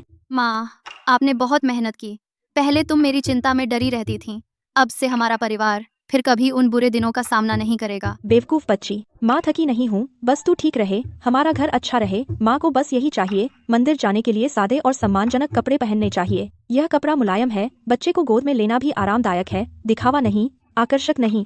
माँ ने बहुत सोच समझ कर किया। वह बायुन मंदिर झाओ परिवार के पुराने विला के पास ही है, अगर तुम्हें बुरा लगे हम कोई और मंदिर भी चुन सकते हैं। सब खत्म हो गया, झाओ परिवार अब बहुत बदहाल है, अब मुझे कोई नुकसान नहीं पहुंचा सकता और हमारी आंखों में खटकने वाला भी नहीं है। मेरी किंगनिंग ने सच में मुश्किलों से पार पा लिया। हिम्मत है, किस्मत है, अब से सब अच्छे दिन हैं। 1 साल हो गया आए हुए, यह जगह अब भी उतनी ही शांत है। पहाड़ी रास्ता समतल है, हम धीरे धीरे चलेंगे, जल्दी नहीं है, किंगनिंग को थकने मत देना। हे देवता, मेरी बेटी शेन किंगनिंग की रक्षा करने के लिए धन्यवाद, जो इस संकट से बच गई, अच्छा जीवन साथी मिला, सुरक्षित प्रसव हुआ, परिवार शांत और सुरक्षित है। मैं आज विशेष रूप से मन्नत उतारने आई हूँ, अब से बस परिवार की सुरक्षा चाहती हूँ, बच्चा स्वस्थ रहे और कुछ नहीं चाहिए। बस बच्चे का स्वास्थ्य चाहिए, परिवार का कल्याण, कपड़े की दुकान स्थिर रहे, जीवन में बस यही काफी है। मैं लिन यांजी शेन किंगनिंग की जीवन भर चिंता से रक्षा करूंगा, बच्चे को बड़ा होने तक संभालूंगा, शेन परिवार को हमेशा सुरक्षित रखूंगा। चाहे भगवान हो या आस्था, यह आपकी श्रद्धा और दयालुता है, जिससे आगे भी आशीर्वाद बना रहेगा, परिवार पूर्ण रहेगा। धन्यवाद महाराज, आपकी शुभकामनाओं के लिए धन्यवाद। यह बच्चा बिल्कुल तुम्हारे बचपन जैसा है, आंखों में चमक है। कुछ दिनों बाद जब मौसम गर्म हो जाएगा, हम अक्सर बच्चे को लेकर पहाड़ पर आया करेंगे, यहाँ की शांति का आनंद लेंगे। मन्नत उतारने के बाद 1 साल से दिल पर पड़ा वह बोझ आखिरकार पूरी तरह उतर गया। अब से कोई चिंता नहीं रहेगी, बस शांतिपूर्ण दिन होंगे। महाराज, आपने सही कहा, श्रद्धा और दयालुता ही सौभाग्य का मूल है।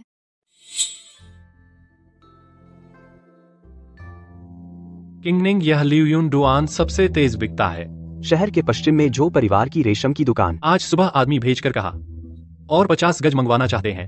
मैंने अभी मुनाफा गिना है, इस माल की गुणवत्ता बहुत बढ़िया है, भले ही हम आधा प्रतिशत छूट दें, मुनाफा सामान्य कपड़े से 20% ज्यादा होगा। जो परिवार को हाँ कर दो, लेकिन यह कपड़ा नाजुक है, कल सुबह माल पहुंचाते समय कारीगरों से कहना गाड़ी में नरम कपड़ा बिछाना जरूरी है, उन्हें अच्छी तरह से समझा देना, धागा न निकल जाए, शेन परिवार की इज्जत खराब ना हो। किंगनिंग तो बहुत ध्यान रखती हो, मैं अभी इंतजाम करता हूँ। मालकिन, अभी मैं बाजार में था, सुना है झाओ माँ कल वहां से दुकानदार की सब्जी चुराई, सबके सामने पकड़ी गई। उस सब्जी वाली बुढ़िया ने उसकी नाक पर उंगली रखकर खूब गालियां दी और 2 थप्पड़ भी मारे। वांगबो, झाओ परिवार का क्या, जब वह मुकदमा खत्म हुआ था तब से मेरा उनसे कोई संबंध नहीं है। मैं देख रहा था उस झाओ माँ को, अब तो शहर के फाटक के पास के मंदिर में भी नहीं रह सकती, इतनी बुरी हालत में आ गई है। किंगनिंग, दोपहर बाद हमें शहर के पूर्व में जाना है, नई कढ़ाई की दुकान देखने। वांगबो ने मकान मालिक से समय ले लिया है।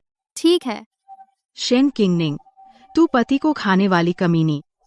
तू रेशम पहनती है और अच्छा खाना खाती है। मुझे यहाँ कुत्तों से खाना छीनना पड़ रहा है।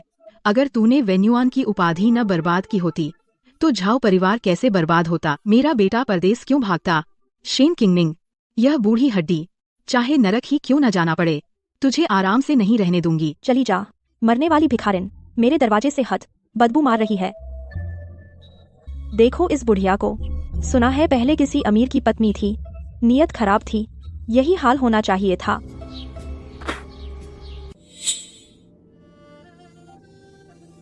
अगर इस शहर में सबसे भाग्यशाली किसी को कहें तो वह शेन परिवार के कपड़े की दुकान की मालकिन है। रूप भी सुंदर है और कारोबार में भी माहिर। सुना है अभी अभी पूर्व में सबसे बड़ी कढ़ाई की दुकान खरीदी है। शेन परिवार की जगह आधी गली हो गई है। बस यही नहीं, शेन मालकिन तो सचमुच दयालु है। हर महीने की पहली और 15वीं को दक्षिण द्वार पर खीरा बांटती हैं। इतना गाढ़ा दलिया कि चम्मच खड़ा हो जाए। मैंने पिछली बार एक कटोरा लिया था, उसमें कीमा भी था। और उनके पति लिंजी की तो बात ही मत करो। पहले एक असफल विद्वान थे, अब शेन परिवार की रीढ़ हैं। सुना है आते जाते शेन मालकिन के लिए पर्दा उठाते हैं और पूरे दिन छोटे साहब को गोद में लिए रहते हैं। आंख के तारे की तरह प्यार करता है। उस बच्चे की मुंडन पार्टी। सुना है 10 गलियों में लाल अंडे बांटे। हम जैसे भिखारियों को भी एक तांबे का सिक्का मिला। यह शेन परिवार सच में 7 पीढ़ियों का पुण्य किया है। वे लाल अंडे हमारे झाओ परिवार के पोते के लिए थे। वह बड़ा घर मेरे बेटे वे न युआन का था। शान, मैं तुम्हें शान दिखाऊंगी। शेन क्विंगनिंग, मैं तुझे आसमान से गिराऊंगी, इस कीचड़ में गिराऊंगी, चकनाचूर कर दूंगी। यह बच्चा सोते में अपने पिता जैसा लगता है। माथे पर हमेशा एक शिकन होती है, जैसे कोई बड़ा सौदा सोच रहा हो। यह बच्चा मालिक पर गया है, एक समझदार छोटा आदमी है। आज शाखा में गए और नई दुकान देखी। थक गए हो ना? यह मैंने अभी रसोई में जाकर खुद देखकर बनवाया हुआ स्वालोनेस्ट है। इसमें तुम्हारी पसंदीदा मिश्री डाली है। जल्दी से गरम गरम पी लो। यान जी, पता नहीं क्यों पिछले 2 दिनों से मेरी दाहिनी आंख फड़क रही है। मेरे दिल में लगता है यह मामला अभी खत्म नहीं हुआ। क्विंगनिंग, मुझे पता है तुम बहुत संवेदनशील हो। चिंता मत करो, मैंने बोल दिया है। अंकल वांग को कपड़े की दुकान के आगे पीछे गार्ड रख दिए हैं। इस घर पर भी और आदमी लगा दिए हैं। एक मक्खी भी अंदर नहीं आ सकती। मैं हूं ना, तुम्हारी और बच्चे की रक्षा करूंगा। वे पुराने हिसाब शेन परिवार की इन दीवारों को पार नहीं कर सकते। कहां से आ गई ये पागल औरत? दूर हट जा, मेरी किस्मत मत खराब कर। भैया, आपसे विनती है, कृपया इस बुढ़ी की एक बात सुन लीजिए। ये 3 पैसे आप लोगों के लिए शराब के। मेरे पास एक बहुत बड़ा रास्ता है पैसे कमाने का। शेन कपड़े की दुकान। शेन परिवार, वह तो आजकल शहर की सबसे मोटी भीड़ है। एक बूढ़ी भिखारिन, क्या जानती है? यह बुढ़ी पहले झाओ परिवार की मालकिन थी। वह शेन क्विंगनिंग नाम की कमीनी पहले मेरे घर की बहू थी। उस दुकान के पिछवाड़े के पश्चिमी कोने में एक पुराना छोटा दरवाजा है। स्टोर रूम की चाबी का एक्स्ट्रा दरवाजे के सामने तीसरी ईंट के नीचे छिपा है। आधी रात को वहाँ सुरक्षा सबसे कमजोर होती है। तुम लोग उस गोदाम में जाकर लियूयुन रेशम और सू कढ़ाई ले लो। काम होने के बाद मुझे 1 पैसा नहीं चाहिए। 1 पैसा बाद। तुझे क्या चाहिए? मुझे सिर्फ शेन परिवार का कपड़े का कारखाना चाहिए। अगर कल माल नहीं दिया गया तो मैं शेन क्विंगनिंग को बर्बाद कर दूंगी। उस कमीनी की इज्जत मैं शेन परिवार के कपड़े के कारखाने को चौपट कर दूंगी और सबको सड़क पर भीख मांगने भेज दूंगी। ठीक है, करेंगे। अगर कामयाब हुए तो मैं तुझे एक निवाला डाल दूंगा। अगर मुझे धोखा दिया तो तेरी हड्डियां तोड़कर कुत्तों को खिला दूंगा।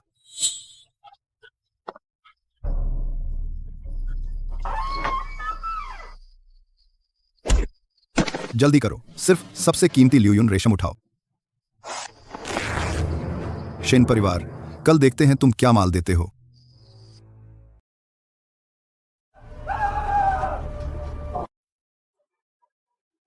मालिक, बुरी खबर है। गोदाम लूट लिया गया। घबराओ मत, मैं हूं ना।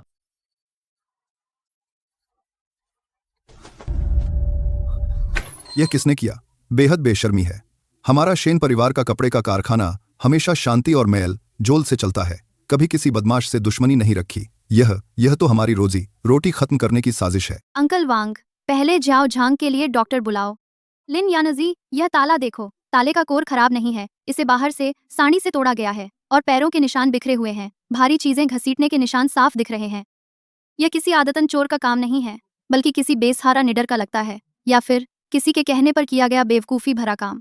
जानबूझकर हमारी बड़ी डिलीवरी से एक रात पहले चुना, यह लंबे समय से सोची समझी साजिश है। तुरंत कारखाने को बंद करो, नुकसान का जायजा लो। अंकल वांग, बचे हुए मजदूरों को तसल्ली दो। सबको बोलो कि शेन परिवार डटा रहेगा। यानत जी, तुम तुरंत जिला दफ्तर जाओ। ठीक है, मैं जिला दफ्तर जाकर मजिस्ट्रेट जो से मिलूंगा। तुम दुकान पर रहकर सब कुछ संभालो। चिंता मत करो, जब तक हम हैं माल वापस मिल जाएगा। मजिस्ट्रेट जो, कल रात शेन परिवार के कपड़े के कारखाने में डाका पड़ा। एक चौकीदार गंभीर रूप से घायल हो गया और करीब 1000 तोले कीमत का रेशम चोरी हो गया। यह केवल लूट नहीं है, बल्कि सरेआम कानून की अवहेलना है और शेन परिवार के नाम को बदनाम करना है। मेरी पत्नी बहुत डर गई है, अब भी गोदाम में बैठी है। कृपया न्याय दिलाइए। शेन परिवार इस शहर का सबसे बड़ा करदाता है और दूर दूर तक नेकी के लिए जाना जाता है। खिचड़ी बांटना, पुल और सड़कें बनवाना, उनमें कभी पीछे नहीं रहे। किसी की हिम्मत हुई शेर के मुंह में हाथ डालने? मिस्टर लिन, आप निश्चिंत रहें, मैं तुरंत गिरफ्तारी का वारंट जारी करूंगा और सभी रास्ते और नाके बंद करवा दूंगा। वह उच्च गुणवत्ता का रेशम आम घरों में नहीं बिक सकता। जैसे ही वे उसे बेचने की कोशिश करेंगे, पकड़े जाएंगे। मैं थानेदार को 3 दिन का समय देता हूं। चोरों का पता लगाने के लिए शेन परिवार को जवाब दिया जाएगा। शुक्रिया महाशय, मेरी पत्नी बहुत परेशान है और पूरा शेन परिवार आपकी न्यायपूर्ण जांच पर निर्भर है। सुना, कल रात शेन परिवार लूट लिया गया। हजारों तोलों का रेशम था, एक धागा भी नहीं बचा। शेन का कारोबार बहुत फल फूल रहा था, शायद किसी की कमाई में बाधा बन गया। यह रेशम गायब हो गया। कल झो गांव के ऑर्डर नहीं दे पाएंगे, शेन का नाम डूब जाएगा। शेन मालिक, मेरे 10 रोल बादल धारी रेशम कल चाहिए। तुम्हारा गोदाम खाली है, आखिर माल दे सकते हो या नहीं? नहीं दे सकते तो जल्दी से एडवांस वापस करो, मेरा काम मत बिगाड़ो। आप चिंता मत कीजिए साहब, शेन कपड़े की दुकान व्यापार के लिए खुली है। इसका मतलब है ईमानदारी। गोदाम में एक चोर आया था, यह सच है, लेकिन शेन के पास दक्षिण शहर की शाखा में स्टॉक है। कल दोपहर तक माल आपके घर समय पर पहुंच जाएगा। अगर एक पल भी देर हुई, शेन छिंगनिंग 2 गुना एडवांस लौटा देंगे। सभी ग्रामीणों, शेन परिवार में चोरी हुई। सरकार ने शहर के द्वार बंद कर दिए हैं, पूरी ताकत से जांच कर रही है। दुकान आज हमेशा की तरह खुली है और जो कोई भी आज खरीदारी करेगा, सभी को 10% छूट मिलेगी। यह मेरी तरफ से शेन छिंगनिंग आप सभी को सांत्वना है। मालिक, आप बहुत धैर्यवान हैं। अभी वह ग्राहक जो माल लौटाने आया था हंगामा कर रहा था। मेरे तो रोंगटे खड़े हो गए। अगर कोई और होता तो शायद बहुत पहले ही घबरा गया होता और दुकान बंद कर दी होती। नंबर 3, दुकान बंद करना मतलब हार मानना है। घबराने से कोई फायदा नहीं, बस इस हिम्मत को बनाए रखना होगा, तभी स्थिति को संभाल सकते हैं। वांग अंकल, नौकरों को सभी सर्राफ की दुकानों पर नजर रखने को कहो। अगर कहीं भी थोड़ा सा बादल धारी रेशम बिकने आए, तुरंत मुझे बताओ। बुढ़िया, काम हो गया। माल गुप्त स्थान पर पहुंच गया है। यह तुम्हारा इनाम है। मिल गया, अच्छा है। वह कमीनी शेन छिंगनिंग, अब वह बेचैन होगी जैसे चींटियां गरम तवे पर। हर तरफ भीख मांग रही होगी। वह तो सच है, आज बड़ी दुकान बंद नहीं हुई, लेकिन गोदाम में सामान गायब हो गया। देखते हैं कितनी निकली है।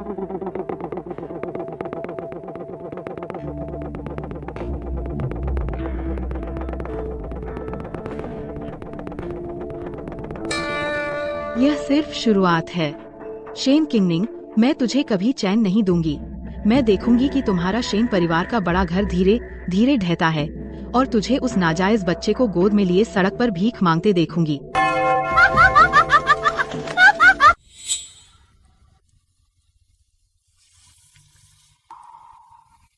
सरकारी खबर आ गई है। श्री झो ने कुछ कालाबाजारी के रास्तों को बंद करवा दिया है और एक शराबी छोटे गुंडे को पकड़ लाया जिसने बातें उगल दी। उसकी बयान के अनुसार कल रात गोदाम में घुसने वाले शहर के बाहरी इलाके के सिहाई जुआघर के पेशेवर गुंडे थे। आदमी कहाँ, माल कहाँ? चालाक लोग कई ठिकाने रखते हैं। वे गुंडे पुलिस के आने से पहले उन दर्जनों बढ़िया रेशमी कपड़ों के साथ पहाड़ों में भाग गए। पगडंडी उस सुनसान पहाड़ में खत्म हो गई। श्री झो ने और सिपाही भेज दिए हैं, लेकिन डर है कि नहीं। यांजी, तुम सोचो, सिहाई जुआघर के लोग हमेशा शहर के बाहर सूदखोरी करते हैं। हमारे शेन परिवार के कपड़ा कारखाने का गोदाम बहुत छिपा हुआ है। खासकर उस अतिरिक्त चाबी को छुपाने का तरीका सिर्फ घर के कुछ भरोसेमंद बुजुर्गों को पता है। तुम्हारा मतलब है वे बदमाश हमारी सुरक्षा के बारे में इतना सब कैसे जानते हैं? जरूर कोई पीछे से साजिश कर रहा है। न सिर्फ रास्ता दिखाया बल्कि चाबी भी दी। यह व्यक्ति न सिर्फ शेन परिवार को जानता है बल्कि मुझसे बहुत नफरत करता है। झाओ परिवार, तुम कह रहे हो कि झाओ देकवान अभी भी जेल में है? झाओ वेनयुआन दूर चला गया, क्या वह बूढ़ी चेन है? उसके अलावा और कौन है जो खुद का कोई फायदा न चाहते हुए मेरा शेन किंगनिंग का बर्बाद होना देखना चाहता है? किंगनिंग, मैंने सुना है वह झाओ माँ अब निडर हो गई है और वह एक पागल औरत है जो किसी से नहीं डरती। वह उन जुआघर के खूंखार बदमाशों को भी बुला सकती है। कहीं ऐसा न हो कि वह बच्चे पर हमला कर दे।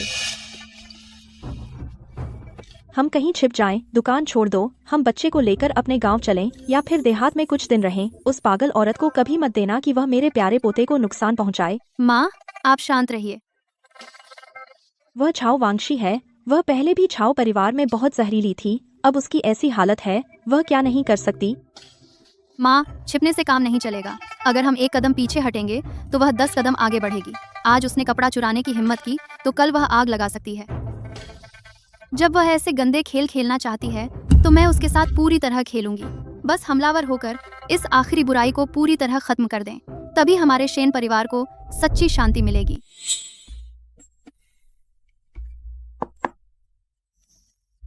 झाओ माँ अब कोने में फंसी है।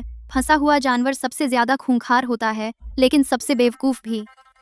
जब वह शेन परिवार के कपड़े के व्यापार को बर्बाद देखना चाहती है तो हम उसे एक मौका देते हैं। वांग जी, अफवाह फैला दीजिए कि शेन परिवार ने अभी एक दक्षिणी समुद्री व्यापारी से भारी कीमत पर दक्षिण सागर की मोती रेशम खरीदी है। 1 इंच रेशम, 1 इंच सोना।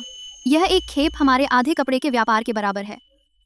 मालिक, अगर यह खबर फैल गई और अगर कोई बड़ा चोर आ गया, बना पर चोर से डर नहीं, बस डर है कि वह नहीं आएगी। बाहर वालों को बता दीजिए कि मोती रेशम बहुत कीमती है। अपनी ताकत दिखाने के लिए आज रात इसे गोदाम में नहीं रखा जाएगा, बल्कि सामने वाले हॉल की सबसे नजर आने वाली लाल लकड़ी की काउंटर में बंद किया जाएगा। वांग जी, आप बस करिए।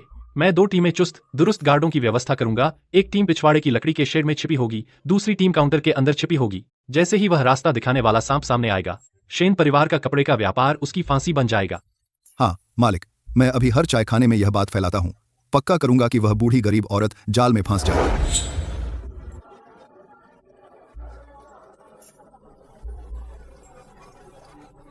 क्या तुमने सुना? मालिक ने इस बार अपनी प्रतिष्ठा बचाने के लिए बहुत पैसा लगाया है। वह मोती रेशम चांदनी में 7 रंगों में चमकता है। एक थान की कीमत 1000 लियांग चांदी है। 1000 लियांग? और मालिक उसे सामने वाले हॉल में रख रहे हैं। अगर यह चोरी हो गया तो शेन परिवार पूरी तरह दिवालिया हो जाएगा। चुप। मालिक कहते हैं कि काउंटर पर काले लोहे का ताला है, बहुत सुरक्षित है। आज रात हम सबको चौकस रहना है। जिसने भी बात फैलाई, मालिक उसकी खाल उधेड़ देंगे। 1000 लियांग चांदी की मोती रेशम। शेन क्विंगनिंग, तू कमीनी औरत। तो इसे कहते हैं अमीरी का घमंड। इस बार मैं तुझे न केवल सारा पैसा गंवाती हूँ, बल्कि तुझे अपनी जान से प्यारी चीज को राख होते देखना पड़ेगा।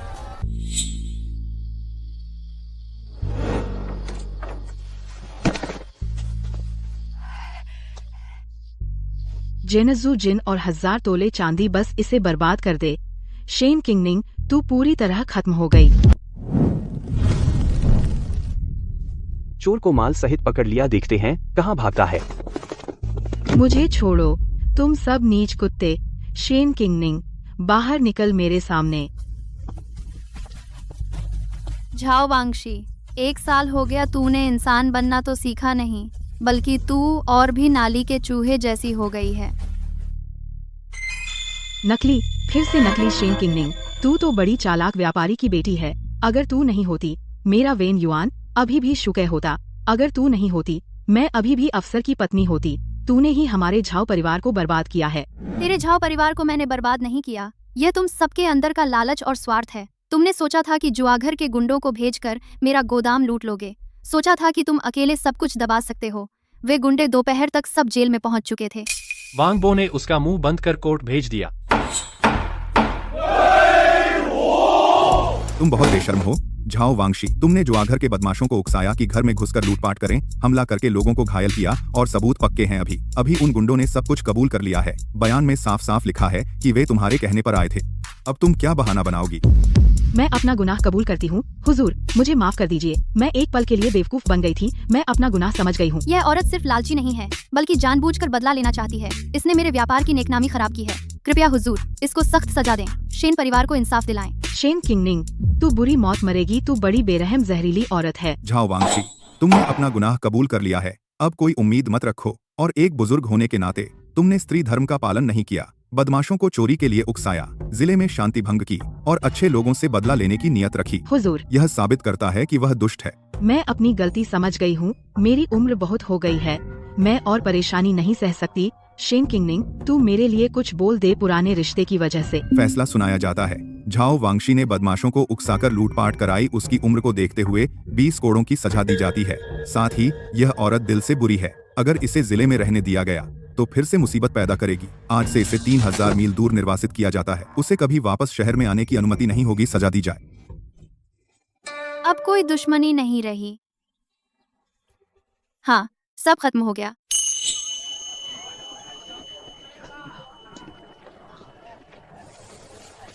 सभी गांव वालों, शेन परिवार का कपड़े का भंडार आज फिर से खुल रहा है। जो भी पुराने ग्राहक आज खरीदारी करेंगे उन्हें एक रेशमी रुमाल मुफ्त मिलेगा। शेन मालिक, मैंने कहा था ना कि आप भाग्यशाली हैं। वो झाओ परिवार की बूढ़ी औरत बहुत बुरी थी, आखिरकार उसे उसकी सजा मिल गई। बहुत अच्छा लगा यार। हाँ, है तो सही। हमारे इस शहर में सिर्फ शेन मालिक के पास इतनी उदारता है, इतनी बड़ी घटना के बाद भी हमारे माल पर कोई असर नहीं पड़ा। शेन परिवार का ये भंडार आज जिस स्थिति में है, यह सब आप सभी पड़ोसियों के सहयोग से हुआ है। किंगनिंग, यहाँ आपका धन्यवाद करती हूँ। शेन परिवार का कपड़े का भंडार हमेशा की तरह ईमानदारी से काम करेगा। जब तक मैं शेन किंगनिंग हूँ, इस भंडार के कपड़े और शेन परिवार का नाम कभी गंदा नहीं होगा।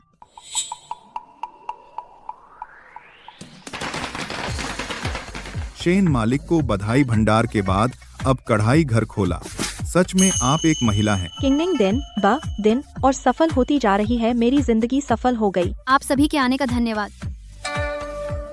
शेन, कढ़ाई घर बड़े पैमाने पर नहीं चलेगा, यह सिर्फ हाई एंड कस्टमाइजेशन करेगा। लड़कियों के रुमाल और पंखे से लेकर बड़े घरों की शादी के जोड़ों तक हर एक सिलाई और धागा हमारे शेन परिवार के मुख्य कढ़ाईकार द्वारा बनाया जाएगा।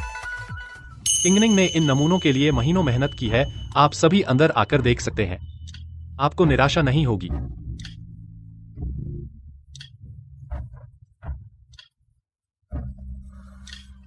यह सिलाई तो लापता हो चुकी रैंडम स्टिच है। शेन मालिक, आपको यह कलाकार कहाँ मिला? देवी जी, आपकी नज़र बहुत अच्छी है।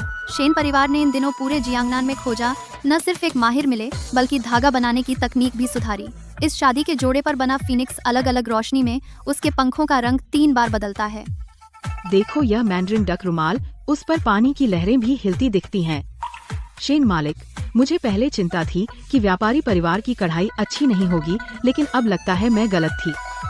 देवी जी, आप बहुत कहती हैं। किंगनिंग व्यापार में सबसे ज्यादा गुणवत्ता पर जोर देती हूँ। अच्छा, अगले महीने मेरी बड़ी बेटी की शादी है, सारी शादी की चादरें, जोड़े और बारात में बांटने वाले रुमाल सब आपसे ही बनवाऊंगी। आपके भरोसे पर खरा उतरूंगी।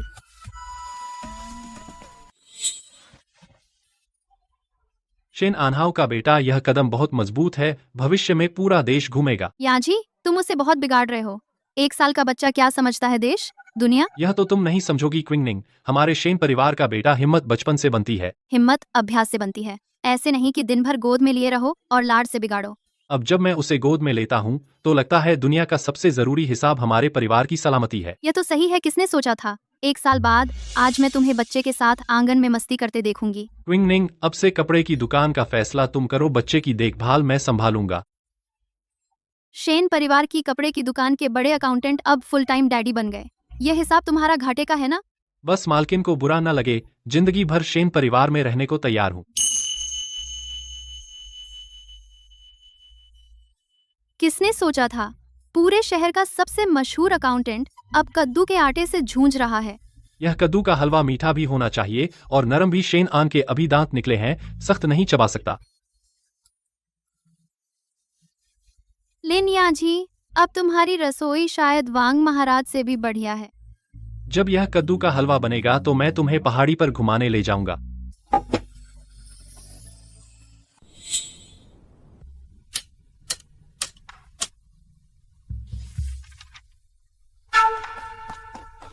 मालिक लिन साहब, जियांगजे से अभी तेज घोड़ा आया, बहुत जरूरी व्यापारिक पत्र है। यहाँ जी, जल्दी देखो, ये जियांगजे का सबसे बड़ा रेशम का कपड़ा व्यापारी साथ मिलकर भेजा है। वे हमारी शेन कपड़े की दुकान को दक्षिण में बुला रहे हैं। बड़ा आयोजन करने कहते हैं, विस्तार करना है। जियांगजे और उसके आसपास का दक्षिणी बाजार, यहाँ तक कि समुद्र पार रेशम के व्यापार की बात भी की। जियांगजे तो प्राचीन काल से रेशम का गढ़ है। अगर उनसे साझेदारी कर ली तो हमारा व्यापार कई गुना बढ़ जाएगा। शायद दाकियान साम्राज्य में पूरी तरह जड़ जमा लेंगे। बस जियांगजे बहुत दूर है, सफर थकाऊ होगा, जाने में कम से कम कई महीने लगेंगे। आन अभी 1 साल का है। मुझे तुम्हें अकेला घर पर छोड़ने की चिंता है और बच्चे को लेकर इधर उधर भटकने की भी चिंता है। यांझी, यह सिर्फ व्यापार नहीं है, बल्कि हमारी शेन कपड़े की दुकान की पीढ़ियों की इच्छा है। पहले मैं अकेली थी, बस सुरक्षा चाहती थी। अब तुम हो तो मैं दूर दूर तक देखना चाहती हूँ। मैं तुम्हारे साथ चलूंगी। हम पति पत्नी एक साथ। हिसाब किताब तुम संभालो। और व्यापार मैं करूंगा। तो आन एयर का क्या होगा? दक्षिण का रास्ता लंबा और कठिन है। बच्चा वह कष्ट नहीं सह सकता। बच्चे को माँ और धाई की देखरेख में छोड़ दो। हम बाहर जाकर अपना भविष्य बनाएंगे। यह भी उसके भविष्य के लिए है। अच्छा, जब पत्नी में इतना हौसला है तो लिन यांजी आपके साथ कदम से कदम मिलाकर चलेगा। हम पति पत्नी मिलकर जियांगजे के व्यापारिक क्षेत्र में कदम रखेंगे। माँ, मुझे और यांझी को आपसे एक बात करनी है। बात यूं है, जियांगजे की व्यापारिक कंपनी हमें और यांझी को वहाँ मदद के लिए बुलाना चाहती है। जियांगजे, वह तो यहाँ से हजारों मील दूर है। माँ, यह शेन परिवार के लिए सुनहरा मौका है, लेकिन हमारे जाने से आन एयर को आपको सौंपना पड़ेगा। किंगनिंग, यांझी, तुम्हें मेरे प्रति कोई कमी महसूस करने की जरूरत नहीं है। इस 1 साल में माँ ने देखा है कि तुमने कपड़े के व्यवसाय को कैसे फलता फूलता बनाया। किंगनिंग, तुम्हें देखकर तुम उस आग से बाहर निकली और आज एक बड़ी मालकिन बन गई हो। माँ को सिर्फ गर्व है, तुम बाज हो। बाहर की दुनिया बहुत बड़ी है। इस छोटे से शहर और बच्चे में नहीं बंधे रहना चाहिए। घर पर मैं हूँ और ये वफादार धाई और नौकर हैं। आन एयर मोटा ताज़ा रहेगा जब तुम लौटोगे। माँ, आपका धन्यवाद। बाहर घर जैसा नहीं होता। किंगनिंग, तुम्हारा स्वभाव तेज है। यांझी, तुम उसका ध्यान रखना। व्यापार करो, लेकिन जान भी प्यारी है। माँ, चिंता मत करो, यांजी किंगनिंग की पूरी रक्षा करेगा। जल्दी विजयी होकर लौटेंगे। जाओ, सामान ठीक से बांध लो। जवानी में जियांगसे की रौनक देखने जाओ। शेन परिवार के पूर्वज तुम्हारी रक्षा करेंगे। नाव खोलो। मालकिन, संभल कर बैठो। हवाओं और पानी के साथ जियांगसे पहुंचेंगे। घबराहट हो रही है। यह तुम्हारी पहली बार इतनी दूर इतना बड़ा सौदा करने जा रही हो, और सामने वाला तो हड्डी तक निगल जाने वाला जियांगजे व्यापारी संघ है। अगर 1 साल पहले होता तो शायद डर लगता, लेकिन अब तुम मेरे साथ हो और हिसाब मिलाते हो, और माँ घर की देखभाल कर रही है। मेरा मन बिल्कुल स्थिर है। मैं घबराई नहीं हूँ, बस सोच रही हूँ दक्षिण का रेशम कितना मुलायम होगा कि दुनिया भर के व्यापारी उसके पीछे पागल हैं। तेरे दिमाग में बस व्यापार और व्यापार है। मैं तो वहाँ के नज़ारों के लिए उत्सुक हूँ। सुना है सुजाओ, हांगजू में विलो, पेड़ और चांद बेहद खूबसूरत है। अच्छा, जब काम निपट जाए तुम मेरे साथ डुआन की आव पर चलोगे। देखें कि सच में वैसा है या नहीं, जैसा किताबों में लिखा है उतना ही काव्यात्मक। जब तुम जाना चाहो, मैं हर जगह तुम्हारे साथ हूँ। शेन दोंगजिया, आपने यह अनुबंध 3 बार पढ़ा और श्री लिन ने भी अबेकस 3 बार चलाया। क्या आपको लगता है कि मैं बूढ़ा शेन जो दे रहा हूँ वह मुनाफे का हिस्सा काफी उदार नहीं है? शेन बॉस, आप बहुत गंभीर हो गए। मुनाफा बहुत अच्छा है, लेकिन नियम और सख्त होने चाहिए। मेरे शेन परिवार का कपड़े का कारोबार उत्तर में विश्वास के बल पर खड़ा है। इस अनुबंध में डिफॉल्ट की शर्तें, मुझे यकीन करना होगा कि हर पंक्ति साफ है। यह हम दोनों की जिम्मेदारी है। शेन बॉस, मैंने अभी गणना की। दक्षिण की ओर ढुलाई और कर इस अनुबंध के अनुसार पहले साल का माल ढुलाई का आंकड़ा अगर 3000 पीस तक पहुंचता है तो आपकी दुकान का कमीशन हम आधा % और छोड़ सकते हैं, लेकिन हमें माल चुनने का प्राथमिक अधिकार चाहिए। अच्छा शेन दोंगजिया, आप युवा और सक्षम हैं। दूरदर्शिता की यह नज़र सच में एक नौसिखिया महिला जैसी नहीं लगती। श्री लिन भी बहुत चतुर और काबिल हैं। आपने तो मेरे दिल की बात पकड़ ली। शेन दोंगजिया, साझेदारी मुबारक हो। आज से जियांग, झे और उत्तर के रेशम के कारोबार में हम आधा आधा बांट लेंगे। बहुत आभार। शेन परिवार का कपड़े का कारोबार नई जगह आया है। आगे से शेन बॉस से बहुत मार्गदर्शन की उम्मीद है। यान जी, हमने पहला कदम मजबूती से रखा। आगे का हर कदम और मजबूत होगा।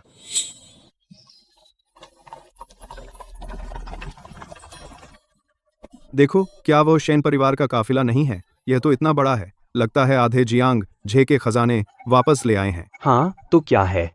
सुना है शेन दोंगजिया ने वहाँ सबसे बड़ी शाखा खोली है। यहाँ तक कि अधिकारी भी उनका सम्मान करते हैं। शेन परिवार सच में इस शहर के लिए सबसे बड़ा गौरव है।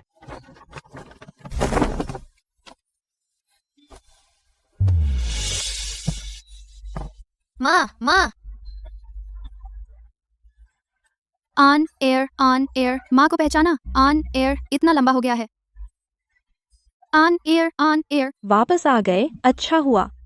यान जी, रास्ते में बहुत कष्ट हुआ होगा। माँ, आपको परेशानी दी। हम बाहर सब ठीक थे, न केवल व्यापार सफल रहा बल्कि आपके लिए जियांग जे का सबसे मुलायम रेशम और टॉनिक लाए हैं। माँ को उन चीजों की जरूरत नहीं, माँ को बस तुम दोनों की सलामती चाहिए। शेन दोंगजिया, आपकी यह वापसी हमारे शहर की सबसे बड़ी खबर है। पूर्वजों का नाम रोशन किया। सभी ग्रामीणों की चिंता के लिए धन्यवाद। शेन परिवार के कपड़े के कारोबार की आज की स्थिति आप सबके सहयोग के बिना नहीं होती। आज गाड़ी में जो मिठाइयाँ और उपहार हैं, हर घर के लिए कुछ है। बाद में नौकर हर घर पहुंचा देंगे। इन 6 महीनों में माँ हर रात सोते समय कई बार कहती थी, डर लगता था कि वहाँ तुम्हें कोई नहीं जानता और तुम्हें परेशानी होगी। अब जब तुम लोगों को खुश देख रही हूँ, मेरा दिल अब सही जगह पर आ गया है। माँ, बाहर मेहनत तो बहुत करनी पड़ती है, लेकिन जब लगता है कि आप यहाँ हैं तो हम में जोश आ जाता है। साहब, आप नहीं जानते, इन 6 महीनों में कपड़े की दुकान की दहली व्यापारियों और साझेदारी मांगने वालों ने पांव रख कर घिस डाली है। सब कहते हैं शेन परिवार इस शहर का सोने का पिटारा है। माँ छिंगनिंग, जियांगजे का कारोबार जरूरी है, लेकिन मेरे मन में यही असली जड़ है। अब से हमारा कारोबार भरोसेमंद मैनेजर को सौंप देंगे, हमेशा साथ रहेंगे, इस कपड़े की दुकान को संभालेंगे और इस घर को फिर कभी नहीं बिछड़ेंगे। येंजी ठीक कहता है, पैसा कभी खत्म नहीं होता, परिवार का मिलना सबसे कीमती है। परिवार नहीं बिछड़ेगा।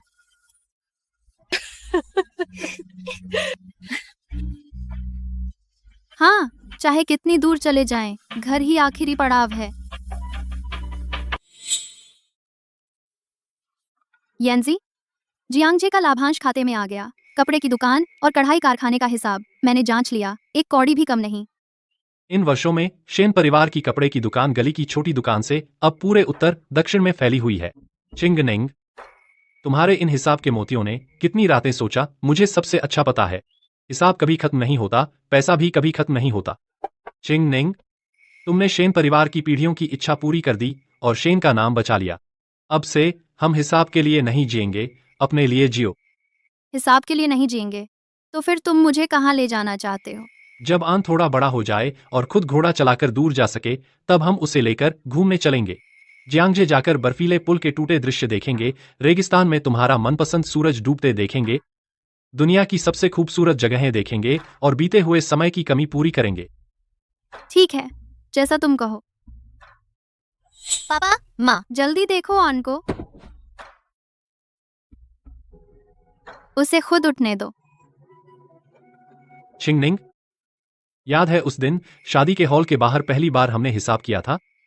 उस समय तुम पूरी तरह कांटों से भरी थी, लेकिन आंखों में जिद थी। उस समय मैं केवल यह सोचती थी कि कैसे आग से बचकर बाहर निकलूं। अगर तुम ये बेवकूफ हिसाबी न मिलते तो मैं शायद अब भी उन बुरे लोगों से लड़ती रहती। यह मेरा सौभाग्य है। तुमसे मिलकर ही मुझे समझ आया कि हिसाब इंसान के साथ चलता है, दिल भी साथ चलता है।